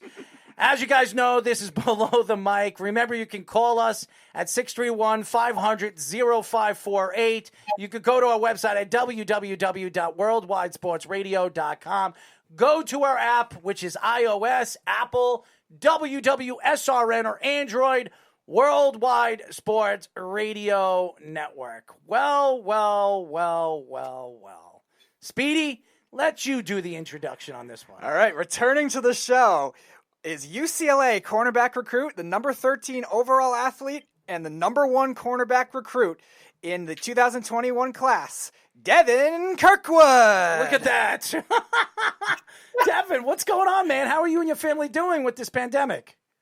We're doing good. The pandemic is kind of hard because now it really just pushed everything back. And I didn't have a senior season, so I literally just had to do what I had to do to graduate early so I can enroll early to UCLA. So now I'm just thinking about going into UCLA and just coming out, just starting as a true freshman, being a freshman All-American, and making sure I have good grades so I can play. Oh, stop. Good grades? What do you have, a 3.8 or a 3.9 average? Yeah. Good grades. Give me a break, Mr. Gummy Bear Man. By the way, that introduction was for you because first of all, I've interviewed so many great prospects, future prospects, NFL prospects, college prospects, and you have stuck out to me out of all the guys because of your personality. We got you on the phone last time. We couldn't get you on the video feed, so I'm happy we got you on the video feed. How is your mom doing right now? My mom's doing good. She's in like a little meeting right now upstairs, so she's fine. She's been working hard, trying to make sure I stay on the right path and making sure that everything that I need that she can help provide for me. Mm-hmm. Well, your mom is a smart woman. She got her master's degree at USC. So let me ask you this question, and this is I understand with the whole COVID-19. What made you decide to, possibly decide to move to USC than UCLA? What made you decide to kind of take a step back and decide if you wanted to go play for USC or UCLA? What made me think about stepping back was I was like, man, I got a real close relationship with Coach Dante that went to SC and some of the other coaches that are SC. And I knew a whole bunch of people that was going there. So I was like, dang, we could create a really big, great team. and be really good. But I was like, but then that's too many stars on one team. You sometimes you gotta be that. Sometimes you gotta go somewhere and stand out. And I was like, I'd rather go somewhere else. I'd rather go to UCLA because they're on a come up. I was like, SC barely beat them, and UCLA's on a come up right now. They're on a rebuild period. So I'm like, I would go somewhere where they're rebuilding and the team's getting better every year. Now where the team's already good, I want to go somewhere where they're getting better to where now when we play against good competition, the spotlight going to be on me when I'm playing against them. They're like, oh, I see why he chose them over the other schools. That's what I love about you. Your confidence, your personality, and I would have done the same thing. I a little bit about me, I had a decision to go to New Hampshire or Maine or Niagara University. I was going to be redshirted for college hockey, for New Hampshire and Maine. Those were the two top teams in the country. I wanted to go to Niagara because I wanted to go to an up-and-coming team, a MAC division team, where I was going to play and I was going to be the best player on the team. And I wanted to make the team better. And I wanted to stand out from all the other players that I was going to play with from New Hampshire and Maine. So I agree with you. I understand why you did that. Yes, that's the move. Like it's cool to be on a super team, but it's way better when you're able to play against a super team, because that shows that you don't need to be on a really good team to be great. Mm-hmm. So if you can make everybody else around you better and be like a leader on a team and lead your team to victory, that shows true character instead of just being already on a good team. So go through the signing day process of it. Obviously, a lot of people were hinting at, like you were saying, that you were going to pick USC, obviously them being huge rivals, USC and UCLA. Was there a certain level of maybe like pettiness or trickery that you wanted to put in? Because we've seen a lot of these recruits, both with football and with basketball, they kind of troll them in a way. And was it directed at anybody if there was? Like I know we were talking about in the last interview you had, your mother has ties with USC. Was there any kind of like shots you were taking at USC people that you know? If that was the approach you took? It was like all over Twitter. Twitter was going crazy when SC beat UCLA. They was going crazy. They was posting like the little Michael Jordan sad face over the logo, the Bruin logo on the field, and then put and had like fire underneath it, like showing like they were that they was like they destroyed him. I was like, y'all didn't destroy him. Y'all beat him in the fourth quarter with the last 15 seconds. I was like, that's not how you say that you won a game. You had to win off the last 15 seconds. It was just the defense. The defense provided all game, but it was just that last drive. SC wanted it more. But the throwing the shade and stuff, they was throwing shade all week against each other. They was like, Kirkwood don't want to go to SC because this. Kirkwood don't want to go to UCLA because of this, and this. That they was posting. That's why Kirkwood decommitted. He about to come to SC. And then they was like, nah, he just decommitted to step back and see what he wanted, but his true home go to UCLA. I was just like every day. Then on Instagram, it was even worse because it was like people like the SC fan pages was tag me and things like they was like, we know you coming there. It's like, make the move. I'm like, you don't even know yet. You don't even know where I'm going. Everybody just posting like he decommitted from UCLA. He going to SC already. We already know. He said he wanted to stay home. I will say this. And by the way, we are talking to the number one cornerback recruit, Devin Kirkwood, UCLA Bruin. I remember when we interviewed you, and you told me you grew up a UCLA fan, a Bruin fan. Your mom was a Bruin fan. Your family was a Bruin fan. And that's where you wanted to go. So I was very surprised when I heard that you were interested in possibly going to USC. I was like, wow, you hated USC. And you told me you were not going to go and play for USC. There was no thought in your mind to go play at USC. And your mom said, I remember your mom saying, there's no way my son is going to go play for USC. And she went to school at USC. So yeah, so it's crazy. I was like, wait a second. When Jillian told me he might be committing to USC, I was like, what? He told me he wasn't going there. So I was shocked when I heard that. And then she says, well, his signing day, we'll go out live on his signing day. There was a problem with your signing day, but I was happy that you picked UCLA. I think you're going to a coach, Chip Kelly, who has coached in the NFL. He was very successful. Everybody says he wasn't successful in the NFL. If you look at his record, he was successful in the NFL. A very good offensive mind, and he always brings in good defensive coordinators. I think being that it's Coach Kelly and he has the experience in the NFL, I think he's going to develop your skills. I think he's going to make you a great player. Yes, and I also picked UCLA because I love his connections. Mm-hmm. Like, you don't see nobody having Bill Belichick in his office or going out to dinner with Bill Belichick like that on the regular. I was like, when I saw that the Patriots was up there sometimes when they was in town training up at UCLA, I was like, I want to be there when the NFL people come out there, like Odell, all them. I want to go against them sometimes, ask them some questions. Like I want to widen my horizon with all this stuff, because then it makes it easier for me, like going against the college receivers and then also knowing what the NFL receivers do. So then it makes the game way slower against the college receivers, because then you'll be like, he'll show you like he breaks down here, that must mean he's not like he's going to fully commit to somewhere else. Or if he tries to shake you at the line, he has a certain amount of time because it's a timing route now. Because now if he gave you all this, that means he got one way to go. Mm-hmm. Well, he got to get out his break. Let's just hope you don't go to the Patriots, okay? Let's just hope. that would make me very upset because I'm a fan of yours. You're a fan of you're a friend of the show. You're a friend on me on social media. I follow you. I want you to succeed. I want you to become the best cornerback in the NFL, the best cornerback in college football. I do not want to see you go to the Patriots and play for Bill Belichick. I'm sorry. I don't like the Patriots, but if that happened, I don't really want it to happen, but because it is cold out there. But so wait a second. Hold on 1 second. Because it's cold, if the Jets draft you, you don't want to go to the Jets? I go to the Jets. All right. I used to play for the Inglewood Jets. Okay. Inglewood Jets, Paul Warner team. Oh, well, I'm just letting you know because I'm going to reach out to Joe Douglas. I'm going to do everything I possibly can that in 3 years from now, when you become eligible for the NFL draft, then I'm going to be like, Douglas or Robert Saleh, Coach Saleh. I'm going to say, Saleh, get this kid, draft this kid. This kid is for real. I love this kid. I think this kid is going to be a superstar in the NFL. I love your personality. I love your just everything about you.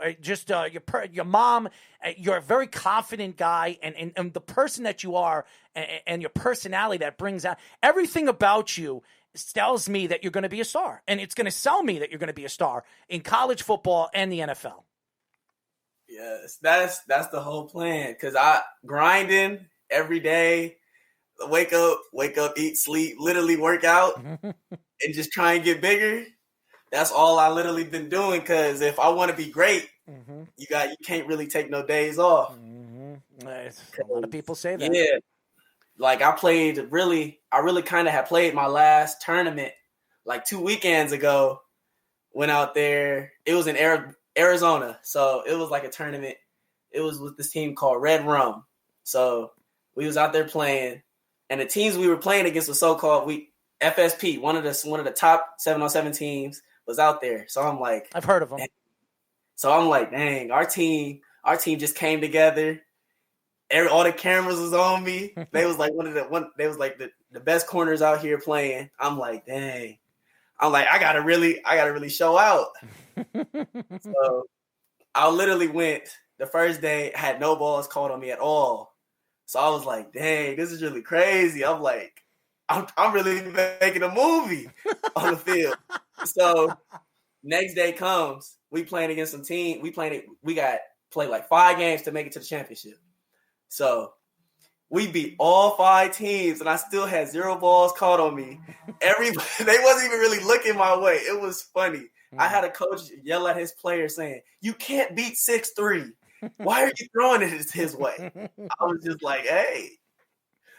But what really stood out to me that whole tournament was after we won, was like a parent and her son and her husband came up to me and told me that they really like my playing style and like my grind and how I carry myself on the field. Like they say, like I talk trash, but then I'd be like, nah, I'm just serious, and I'm just straight serious. Like I'm ready to go. And it'd be like they say I always have a smile on my face, and that like I'm always upbeat to where I'm always ready to play and ready to stay on the grind. Mm-hmm. And that stood a lot to me in my heart, because it was like she told me that she believes that I can make it to the NFL, and I was like, dang, like you just saw me for 2 days, and you was like, you really believe because of how much hard work I've shown on this field today, these past 2 days. Her son was taking pictures with me and all. I was like, that was really like one of my biggest moments, because it was like now I see my brand is actually spreading, not just being in LA and Arizona, all around LA. It's actually spreading to Washington, all over the place. I'm like, now people are actually knowing Devin Kirkwood, the last name, just like right there. Devin Kirkwood. Yeah.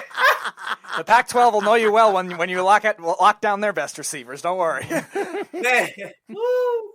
By the way, we are talking to the #1 cornerback recruit, UCLA Bruins, Devin Kirkwood. So you were showing us the jersey in the interview now, and also you were showing it to me when I was setting up for the interview, and also you had a ring for it. So tell the fans about the significance of that, and maybe some of the backstories behind how you ended up getting that All-American jersey you got there. So it started freshman year. I was like, I wasn't the smartest kid, and I wasn't the fastest kid on the football field. So everybody looked at me like he's not really going to be a football player. He's going to be like a student. He's just playing football right now because like his height and he's not that strong. So I'm like, all right. So freshman goes by, and I'm like, man, I really hope I can make it to college because that's every kid's dream. So I'm like, man, every day it was going through my head like I want to make it to college. I want to be on the Sarah Wall. I want to be on the Sarah Wall for All-Americans with Robert Woods and Dory Jackson, Marquise Lee. I want to be one of them kids that be up there. So I'm like, all right.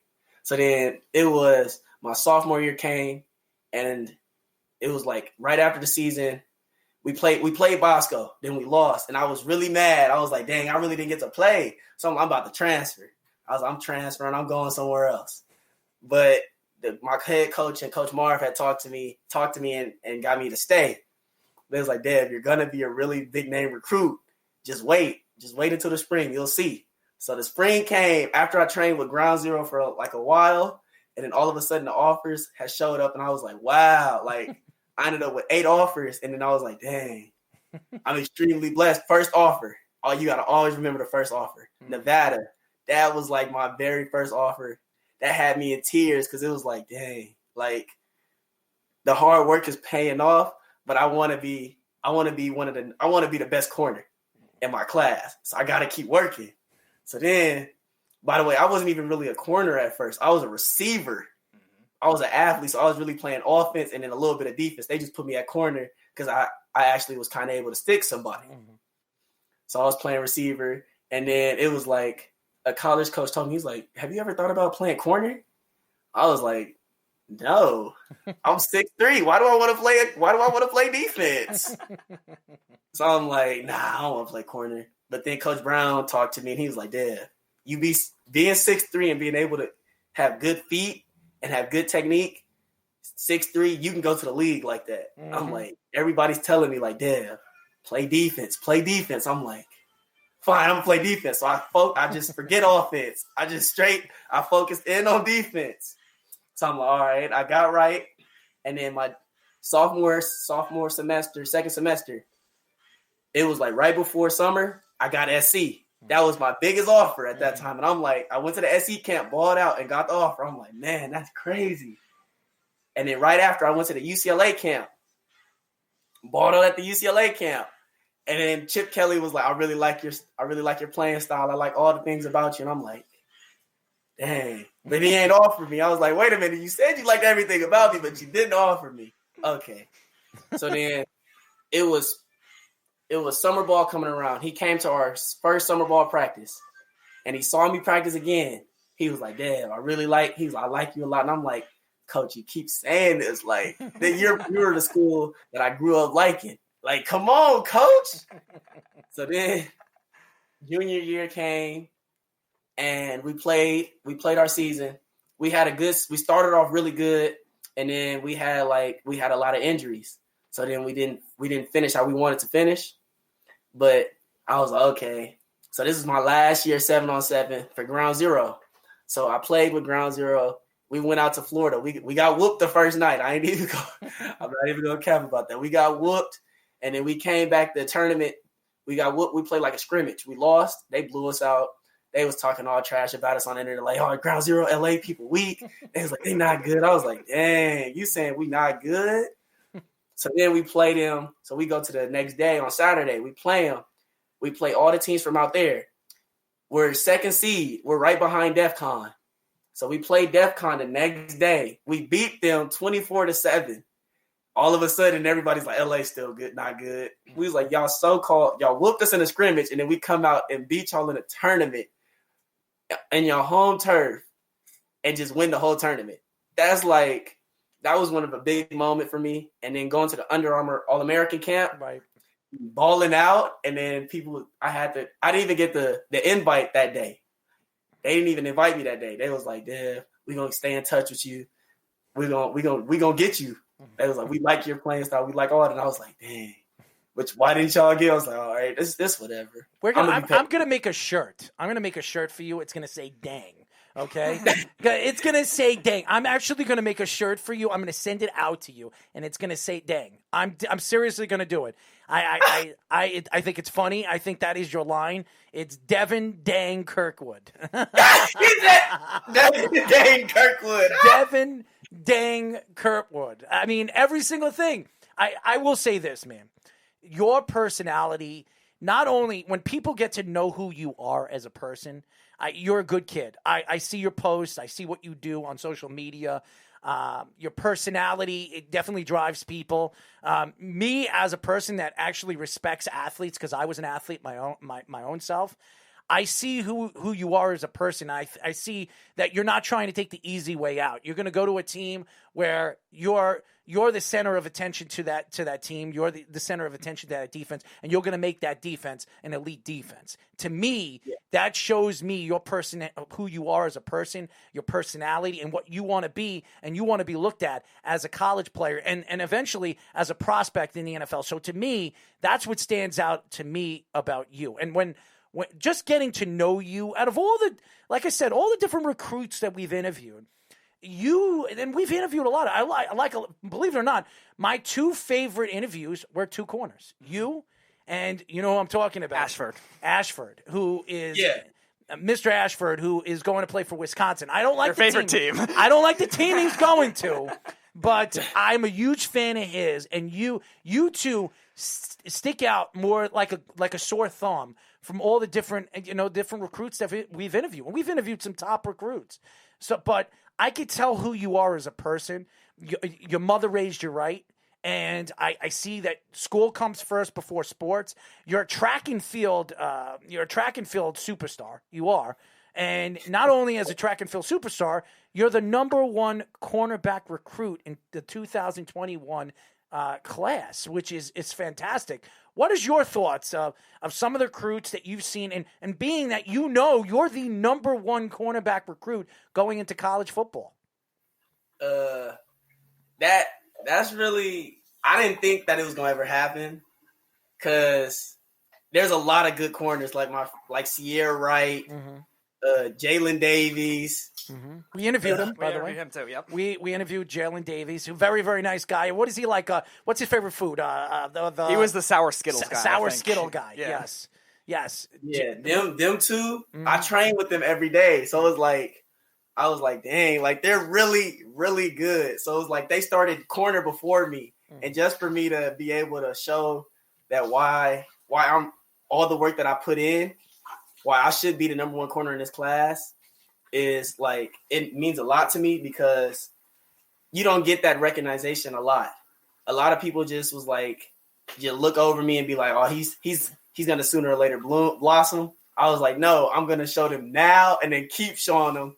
I was telling people, I think of my game after Jalen Ramsey, CJ Henderson, and Jair Alexander, the three people that always talk trash on the field, and then they back it up like an underdog. Jair Alexander, everybody says Ramsey. I'm like, but what about Jair? Jair was locking people up all season. Right. He wasn't really giving up no tubs. And when he was in the Tampa versus Green Bay game, he had 2 picks. I was like, come on, y'all didn't give no credit to Jair really all season. But when he got them 2 picks, everybody was like, oh, Jair's really up there with Ram. Like, no, y'all was sleeping on him for half the season. Right. Well, the one thing I could say about you're 6'3", which a lot of corners are not 6'3" in the NFL. You're as fast as any one of these corners in the NFL. You talk about Stephon Gilmore. You talk about you talk about Jalen Ramsey. You're faster than all of these guys. You're longer than them. You're taller than them. You're faster than them. And you're a ball hawk. So to me, unless you completely screw up in college football, which I don't believe you will, you're going to be a star in college football. You're going to stand out. And then you're going to go into the NFL and you're going to be a superstar. I really do believe that. And your personality, that will sell here in New York. If you got drafted by the Giants or the Jets, your personality will stand out. You're not a cocky kid, but you're a kid that knows how good you are, and you're confident that when you step on the field that you're going to be able to dominate. And that to me shows me who you are as a person, because as much as you could talk crap all you want, you got to put up on the field. You do that, and you do it with such ease. And I've watched clips of you. I've checked you out on YouTube. I'm a fan of yours, and I like watching tape, and I want to see what you can do and how talented you are. You're a long kid, and you're fast, and somebody can beat you on the outside, and then as soon as they go on the outside, you're going to cut that ball off, and you're going to stop them. And to me, that's a form of not only a superstar player, that's an NFL style player. So I do believe you're going to get where you want to go in this sport. Yes. So, Thank you.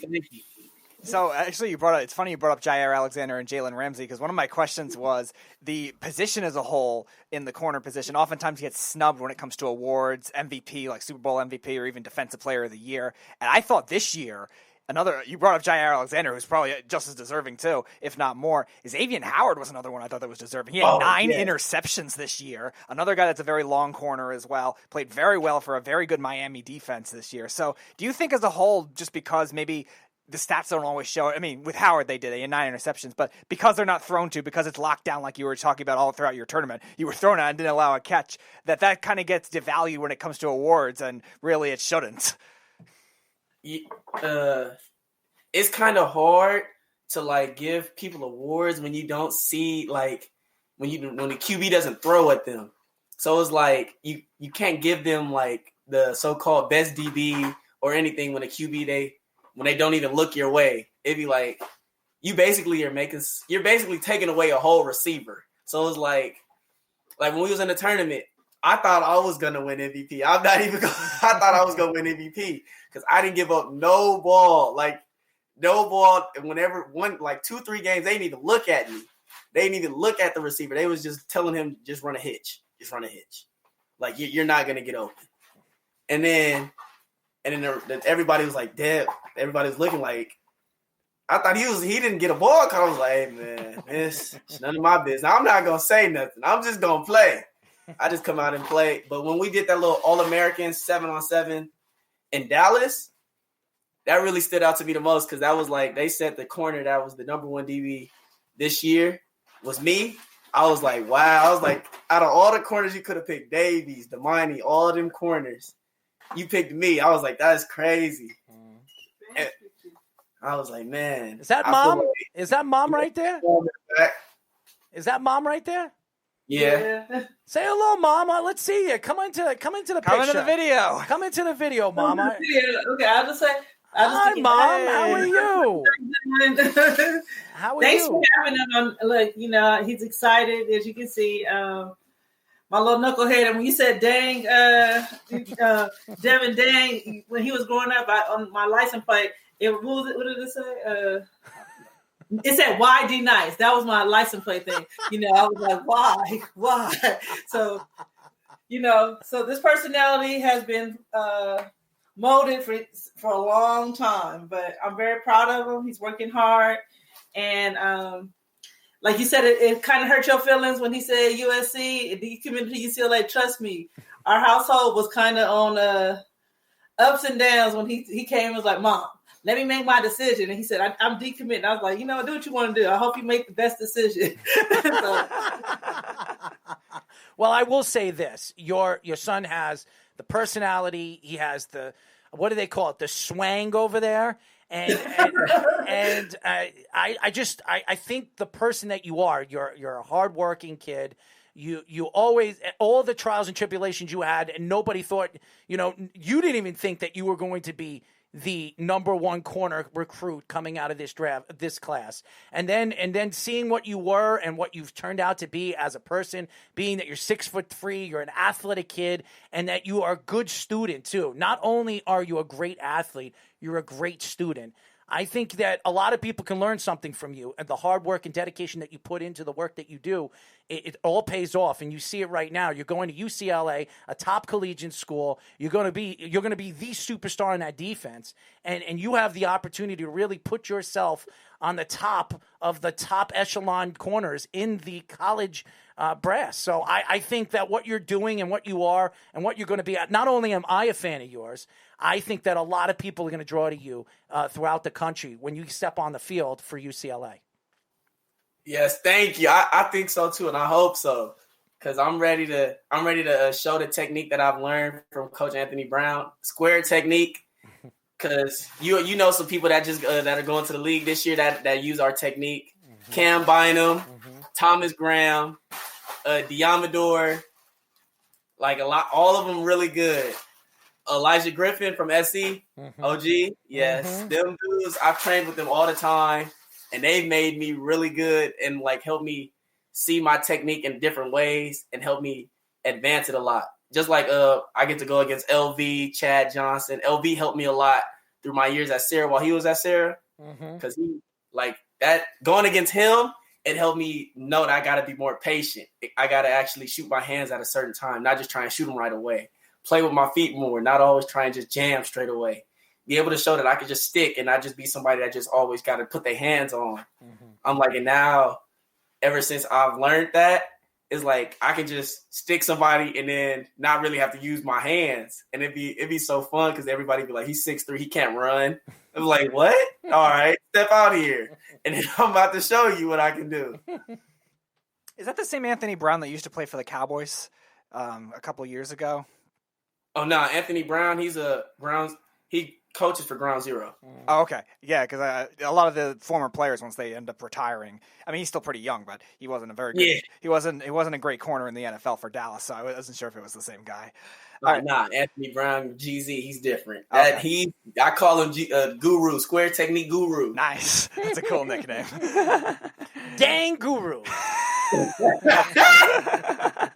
So I have a question, being that you're entering the Pac-12. We saw this year in this college football season, the Pac-12 players in particular were very adamant about a lot of different things with the coronavirus, with having a safe training facility, stuff like that. And it seemed like they were very outspoken as a result, and a lot of other players as a result really became more of advocates for it. And we see this a lot in pro sports where the athletes are really trying to be outspoken and fight for certain issues.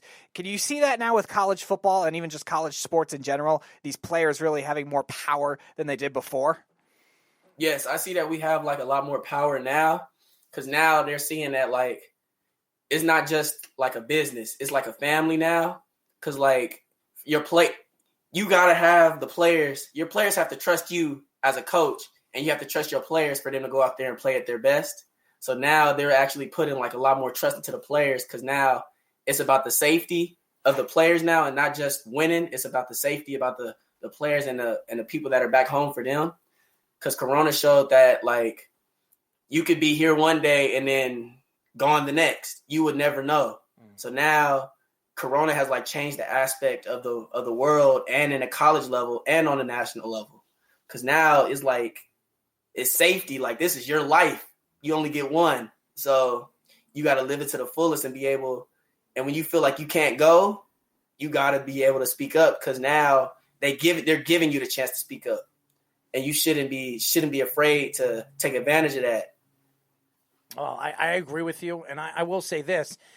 Just get ready, because you will eventually have to play in the snow and in the cold. So that's going to be definitely a new thing for you. You come from California. We're actually getting 4 to 8 inches, possibly 12 inches tomorrow of snow. So we've gotten, I think it was like 18 or 19 inches so far this winter. So look what's going on in Texas now too. Yeah, I mean it's crazy. It's really crazy.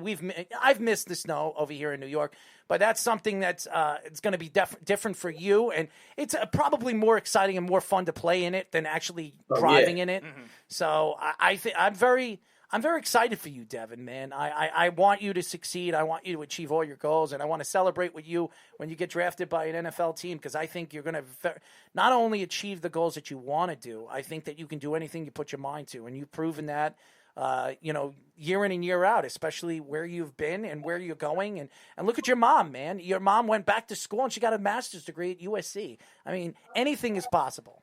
Anything is possible. So. And this, you got to tune in this year. Watch, because we play LSU week 2. And I can't wait. Now, that's a game I want to play in. At the Rose Bowl, now that's the team I want to play against. Well, you're going to get a chance to play against them, a national champion 2 years ago, a team that's going to be stacked with players. As you know, they have a very good recruiting class, and I love Chip Kelly. I know a lot of people don't like Chip because of what he has done in the NFL. Even when he was over there in Oregon, I like him as a person. I think that I've met him. I met him once, years and years ago, before he became an NFL coach, and I met him at a junction, and he seemed pretty nice to me. A lot of people didn't like his offensive game when he came into the NFL, but it worked. It really did. It worked. You could say whatever you want. It worked. He had a winning career in the NFL. He wasn't a losing coach in the NFL. He won 1 playoff appearance his first year. Then I think they went 9-7 the second year. Yeah. The problem with them is they just fell. I think they collapsed in the second half of the season. Dallas made the playoffs over them, and someone else did. And then the third year, it's funny you brought up Bill Belichick before. They destroyed the Patriots in New England. That game was like 35-14 at one point. The Patriots got garbage time points. And Bill Belichick, when Chip Kelly got fired, he was really defending him. Like he was one of the best coaches. Well, matter of fact, he actually tried to bring Chip Kelly in as his offensive coordinator at the time. So Chip's dangerous. Chip's a dangerous coach on offense. Oh, he loves the spread offense. He's the one who really changed college football offensively. He opened up the game. He changed the game of offensive style of game. And that's why I think you're going to very much succeed. I think you're going to be a better player because of the style of offense and the practices and defending some of the wide receivers and the strengths of his offense. I think it's going to make you a better player. I think it's going to make you a lot better player. Devin, get to go against a lot of passing in practice? Yeah. What? That's about to be fun because now I get to show my coverage skills and I get to show my ball tracking skills and give me some picks in practice. Yeah, and it's going to turn heads, and it's going to make people realize the best corners in college football, the best corners in the NFL are the corners that don't get thrown to. Everybody knows that. If you know that the ball isn't coming your way, that coach has a tremendous amount of respect for you on the other side of the field. So you know that, and you know that's happening. It just shows you the talent that you are on the field. So I think I think that's what you're going to be. I'm looking forward to watching you. And by the way, remember our bet. Remember, 4 interceptions your rookie season or more. 3 or what was it? 3 or 4? It was 4. 4 interceptions or more. Whatever your first year as a starter was. I am going to send you, what was it, 6 months? It was 6 months. A 6-month supply of gummy bears. Of gummy bears. Hey, I'm telling you, you about to see. You about to see 4 interceptions. I'm a man of my word. I'm a man of my word. And I tell you, I was in Costco's the other day, and they had these big, bulky gummy bear, and I was like, this is what I'm going to send Devin. You know what I mean? So stock up now. You're going to be stocking up, man. You're going to be stocking up and swimming in gummy bears, man. But I'm telling you, you're going to see. I know, man. When I get 4, I'm just going to keep trying to climb. I'm going to cheat because I know since I'm going to be a freshman, they're going to be like, let's test the waters against them. Just don't forget us. Don't forget us, man. Definitely don't forget us. And I can't. I'm working on right now a very big thing on a big time radio station out here in New York, one of the biggest radio stations in the country. And when I do, I would love to get you on as one of my first guests on my show.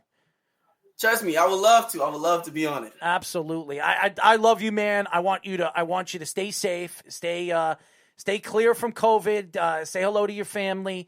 Tell the fans how they can find you on social media. You can find me on Instagram at 3Kirkwood. You can find me on Twitter at Devin Kirkwood 12.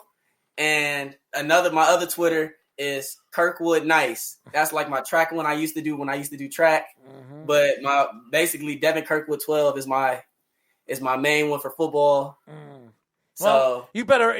You're Devin Kirkwood 12. You're not following me on social media. I'm gonna follow you tonight. You better follow me, man. I am not a Twitter guy, but I'm going to start tweeting. I got almost 1,700 people that follow me. I don't know how I do, because the last time I tweeted was like 5 months ago. Maybe he does follow you and he doesn't, and you don't realize it. Man, he just doesn't know. Twitter, he probably follows me but doesn't know. Yeah, because I remember right after he follows me with his track and field. He does? Okay, because I know his Devin Kirkwood 12 followed me right after I followed him after our last interview. I knew I followed you. I remember you followed me, so maybe he followed you and didn't check. I didn't check. I'll look. But I want you to stay safe, man. Say hello to the family. We're going to get you on when the season starts. And remember, 4 interceptions or more, and you're going to get that 6-month supply of gummy bears. Okay, I got you. Thank you. Absolutely. Tell your mom I said hi, say goodbye, and we will be in touch, my friend. Okay, thank you. And by the way, congratulations on all your achievements this year. Oh, thank you so much. Absolutely, That man. really means a lot to me. Absolutely, man. You and Ashford on the New York Jets on both sides of the ball, man. I would love that. That'd be dangerous. My two corners. Nope. Ashford on one side and Devin on the other. Ashford's going to the Giants. We already went over this. Get out of here. He's a Giant fan. Ashford is a Giant fan. And I told him, what happens if the Jets trade you? He says, what did he say? He said he's going to pull an Eli Manning. He'll pull an Eli Manning. But I think if you're on the other side and you guys are playing together for the rest of your careers, that would be some dynamic defense, let me tell you. You know, it would be something, too. I just thought of this. If Devin is drafted by the Rams, an LA connection, and he plays with Jalen Ramsey. Oh, God. That would be something, too. Oh, God. That would be dangerous. You see how excited he is. I mean, could you imagine him and Jalen Ramsey talking crap on both sides of the ball? Oh, yeah. Oh, my God. You two. I feel like that's like the dream scenario, Devin. You two. Crazy people. That will be dangerous. Oh. Oh, my God. Devin, thank you for joining us, bud. Thank you for letting me on. Absolutely. And we're going to get you on again, man. Stay in touch. With those shirts.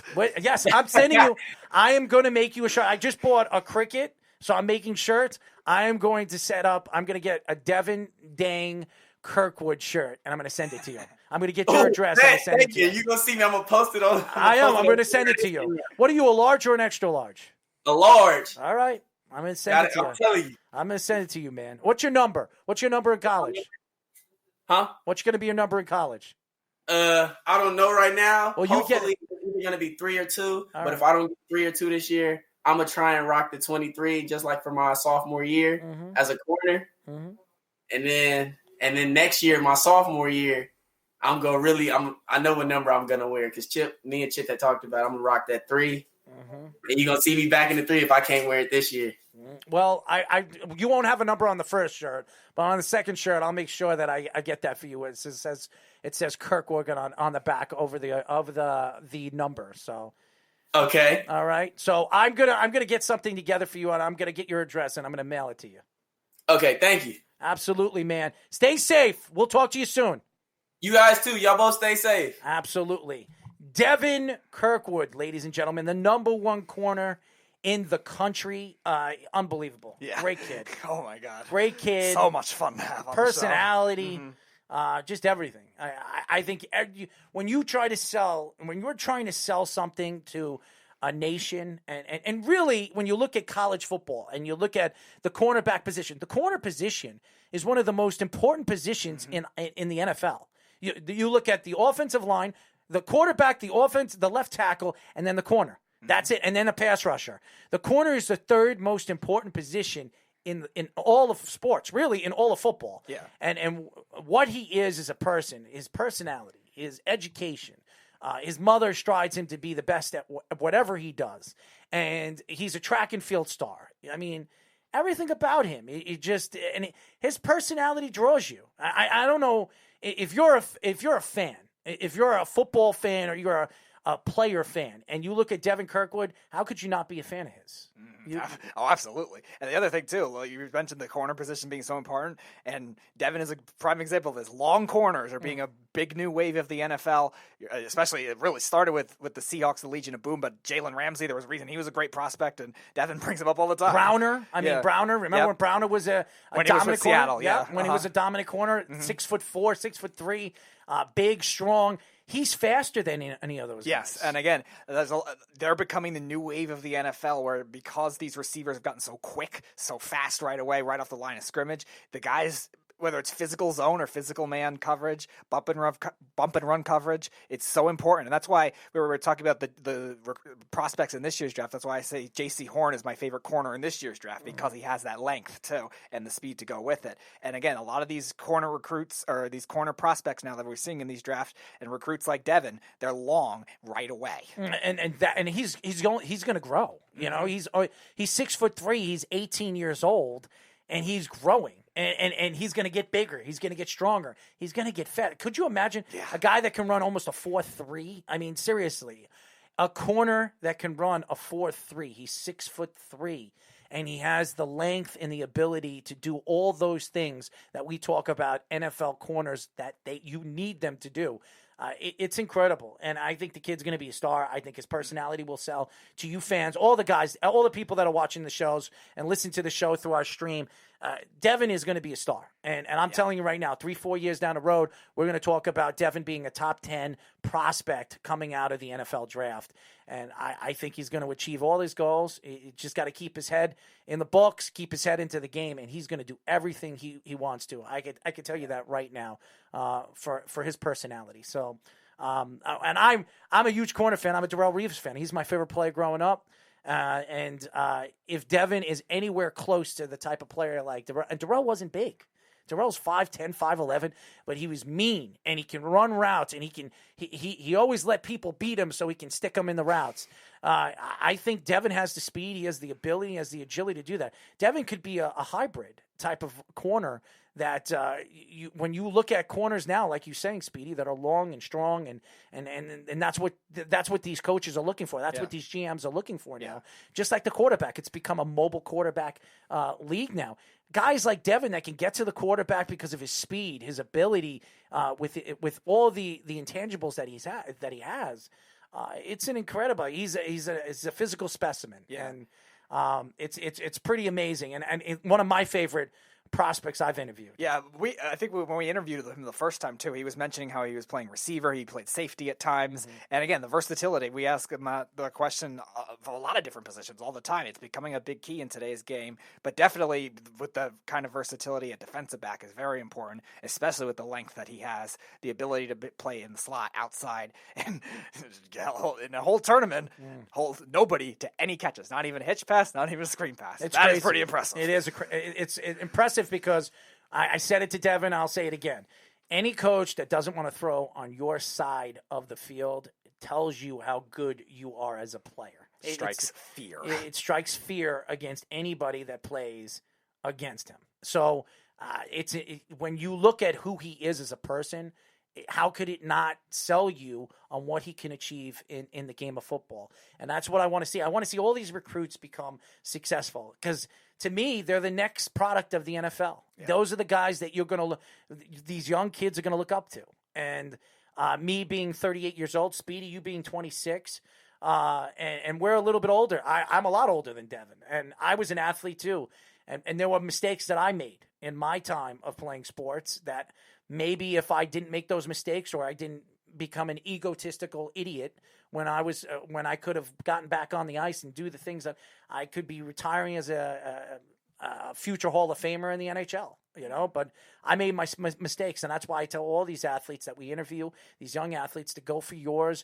Don't worry about the objective, except the objective to go get your college education and go play football and play it at your best of your ability. And when you do that and you show people that you're a great player, people will see it. They'll know it and they'll respect you. So nothing but my respect for the kid. I think the kid's going to be a star anywhere he goes. UCLA, USC, Wisconsin, Florida State, no matter where he goes, he's going to be a star because of his personality and is eager to learn and be the best that he can be on the field. Definitely. So Devin Kirkwood, the number one corner prospect in the nation, 2021. You will see him on the field next year for UCLA, and you'll see him shutting down the best wide receivers in the Pac-12. Pac-12, right? Pac-12 and LSU, like you mentioned this year. Well, this is the second game of the season. That's gonna be a big test right away. No, it'll be an he's easy got test it. for He's him. got It'll this, be an Devin. easy test Devin's got this. It'll be an easy test for him because I think he wants to play the best, and if you want to be compared to the best and be the best, you got to play the best. And LSU is one of the best in the nation. So you shut down their wide receivers, you can shut down anybody, and people will see it. Trust me. It'll probably be on TV. It'll probably be on ESPN because LSU is usually on one of those big channels. So you'll get the chance to see Devin, and Devin will show and floss what he is as a player and let him flash his gummy bears all over when he shuts down the wide receivers of LSU. So before we go, I do want to say this. Anybody that is not watching the New York Knicks, I don't know what you guys aren't watching. And by the way, I watched the hit list today, and one of the guys on the show said that the Knicks are garbage, okay? The Knicks are garbage. This team, and I'm going to say this again, and I'll say it over and over again, this team was the 31st ranked defense in the NBA last year. They are ranked number 1 in every category of defense this year. For anybody to say that the Knicks are garbage, they're not watching it. And Julius Randle, say whatever you want as a player. And the Knicks have him on the cheap. They're paying him $18 million a year, and they have control of him for another year. You're watching this kid turn into a superstar right in front of our eyes. He is becoming a superstar. He's averaging 24, 10, and 6. He is one of the best big men. He's one of the best power forwards in the NBA right now. It's pretty impressive when he has better numbers than Anthony Davis. Yes, the great Anthony Davis. Anthony Davis, everybody talks about an MVP candidate every year. Julius Randle is doing more on the court than Anthony Davis. He's playing as well as any power forward right now in the NBA. And that says a lot for a 26-year-old kid that was not what he was, what he is now, than he was last year. Yeah. Okay, so it's an incredible thing. Payne, you have to give Payne a lot of credit for what he is doing with the New York Knicks as an assistant coach, a coach from Kentucky. You're seeing some of the development. Even Kevin Knox has looked better this year. Look at Emmanuel Quigley. I mean, Emmanuel Quigley is going to be a star in this league. And say whatever you want about what this team is. We don't know what this team is going to be because this team is not finished yet. They don't have the finishing product. But what this team could be and what this team could be in the future could be an NBA competitive championship team. Now, I don't know if it's going to be a year from now, 2 years, or 3 years from now. But if you have the right coach, you have the right GM, and you have the right people, the executives around this team to build this team, anything is possible, especially with the draft stock that they have. I want to go back to the hit list because I want to say one of their guys, I don't know if he was on this show in particular. One of their guys is a Pacers fan. I know that. And the Knicks are only half a game back of the Pacers, who were supposed to be a good team this year. The Knicks were supposed to be they were supposed to be better than we were last year, but they weren't supposed to be a playoff team. The Knicks are half a game back of the Pacers. I know Carl's a Celtics fan. They're, I think, a game and a half back of the Celtics because they won yesterday against the Nuggets. So I think they're now a game and a half back of the Celtics. So, and I'm not a Julius Randle fan, by the way, guys. I don't know who is taking the shots at the Knicks and what fan base you root for, but they're not far behind some of the teams you're rooting for. And even if there are Nets, they're a game and a half behind being the 4th seed team in the NBA in Eastern Conference. Yeah, and even if there are Nets fans on that show too, which I'm sure being New York, there probably is somebody there too. They're only 4 games back or 5 games back of that big 3. It's incredible. Tom Thibodeau, defense wins championships, and that's what he's teaching these kids. And if these kids continue doing what they're doing on the court, they're going to make the NBA playoffs, and they're going to make noise in the NBA playoffs. Watch out for the Knicks. I'm telling you right now, nobody wants to play a full course press team. That, remember, the game becomes a half-court game in the NBA playoffs. And when you have a dominant defense that can play the perimeter defensively the way the Knicks could play, you could be in every single game. You know what that means? That means you could beat anybody in the Eastern Conference. I just want them to play the Nets, so they can rattle one of them. Whether it's Harden or Kyrie. Whether it's Harden or Kyrie, I just want to rattle one of them. They could beat the Nets. They really could. I mean, their defense could beat the Nets. I don't know all around if they have the tools to beat them with the talent. Yeah, they need more scoring for to have them actually win. I just want them to be pesky on them just to see it.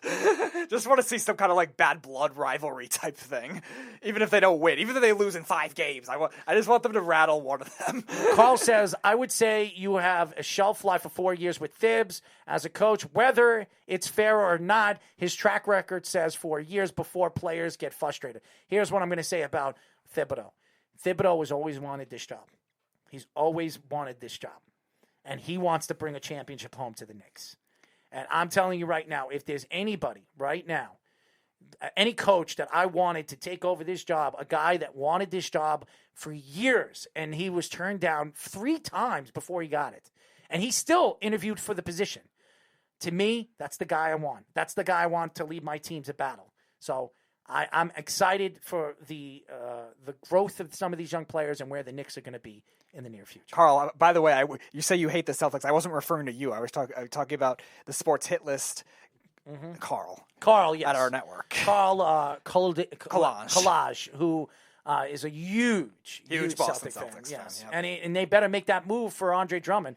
If they want to win a championship this year, they want to compete with the Nets or the Milwaukee Bucks or the 76ers, you need a big man. So you need to go after Andre Drummond and do everything you can to make that move. Especially the Bucks. They're thorn in the Celtics side all the time. By the way, the New York Islanders are 1.5 points.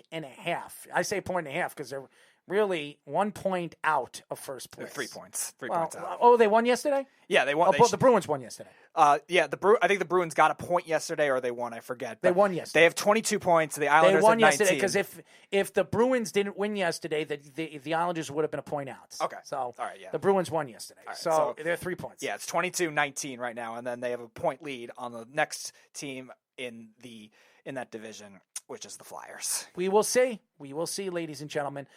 That's it for our show, ladies and gentlemen. We will be back next week for Down to the Wire and Below the Mic. The Weekend Crunch. Guys, we're on the FM dial here in Long Island. You can listen to us on iHeartRadio, the LI News Radio. You go to the app iHeartRadio. You can listen to us at 7 p.m. on Saturday nights on the FM dial. Very excited. By the way, I got you, Speedy. I don't jump on bandwagons. I am a Bulls fan, so been suffering for quite a while. Well, guess what? The Bulls won 6 titles in the 90s, so I don't know how much I'm a Knicks fan. I've been suffering for 50 years, and I wasn't even alive when they won a championship. So please, cry me a river, all right? The years that the Knicks could have won a championship, they lost to games like Charles Smith not hitting up a layup against the Houston Rockets. Even their best player couldn't did a finger roll. Yeah, I'm done. Tebow to the Mets. Tebow and the Mets. Yeah, he's on the spring training roster again. Oh, well. Happy baseball season, by the way. Happy baseball season a week away. I'm very excited. Well, pitchers and catchers just got sent down today, so that's the official start. All right. That's it for our show. We will be back next week. Thank you to Devin Kirkwood, the #1 corner prospect, UCLA Bruin, for joining us. Very excited to seeing this kid play and really developing into a superstar player. All the fans that tune into our shows every single week, all the shows that were on this today and throughout the week, we're really excited for the growth of our network and where we're going. So it's going to be fun and definitely pushing forward. That's it. Speedy, you have anything to say before we go? Yeah, absolutely. A lot of fun with Devin today. Great kid, great interview, great personality, and looking forward to having him on again with those shirts for sure. Yes, I'm going to get the shirts made. Yeah, that's a really, really cool idea. And again, always a pleasure having him on the show. Devin Dang Kirkwood. No more Gummy Bear, no King Gummy Bear. We got to call him Dang because that's him, man. Every single sentence was dang, dang, dang. I love it. That shows the personality and the drive of who he is. And he's gonna make receivers that he faces say dang when they're facing Devin. Devin Dang Kirkwood. Anyways, that's it for our show. We will be back next week. Until then, this is Errol Marks and the great tidy whitey man himself, Speedy Petey, saying good night. We'll talk to you then. Good night, everybody. You're listening to the Worldwide Sports Radio Network.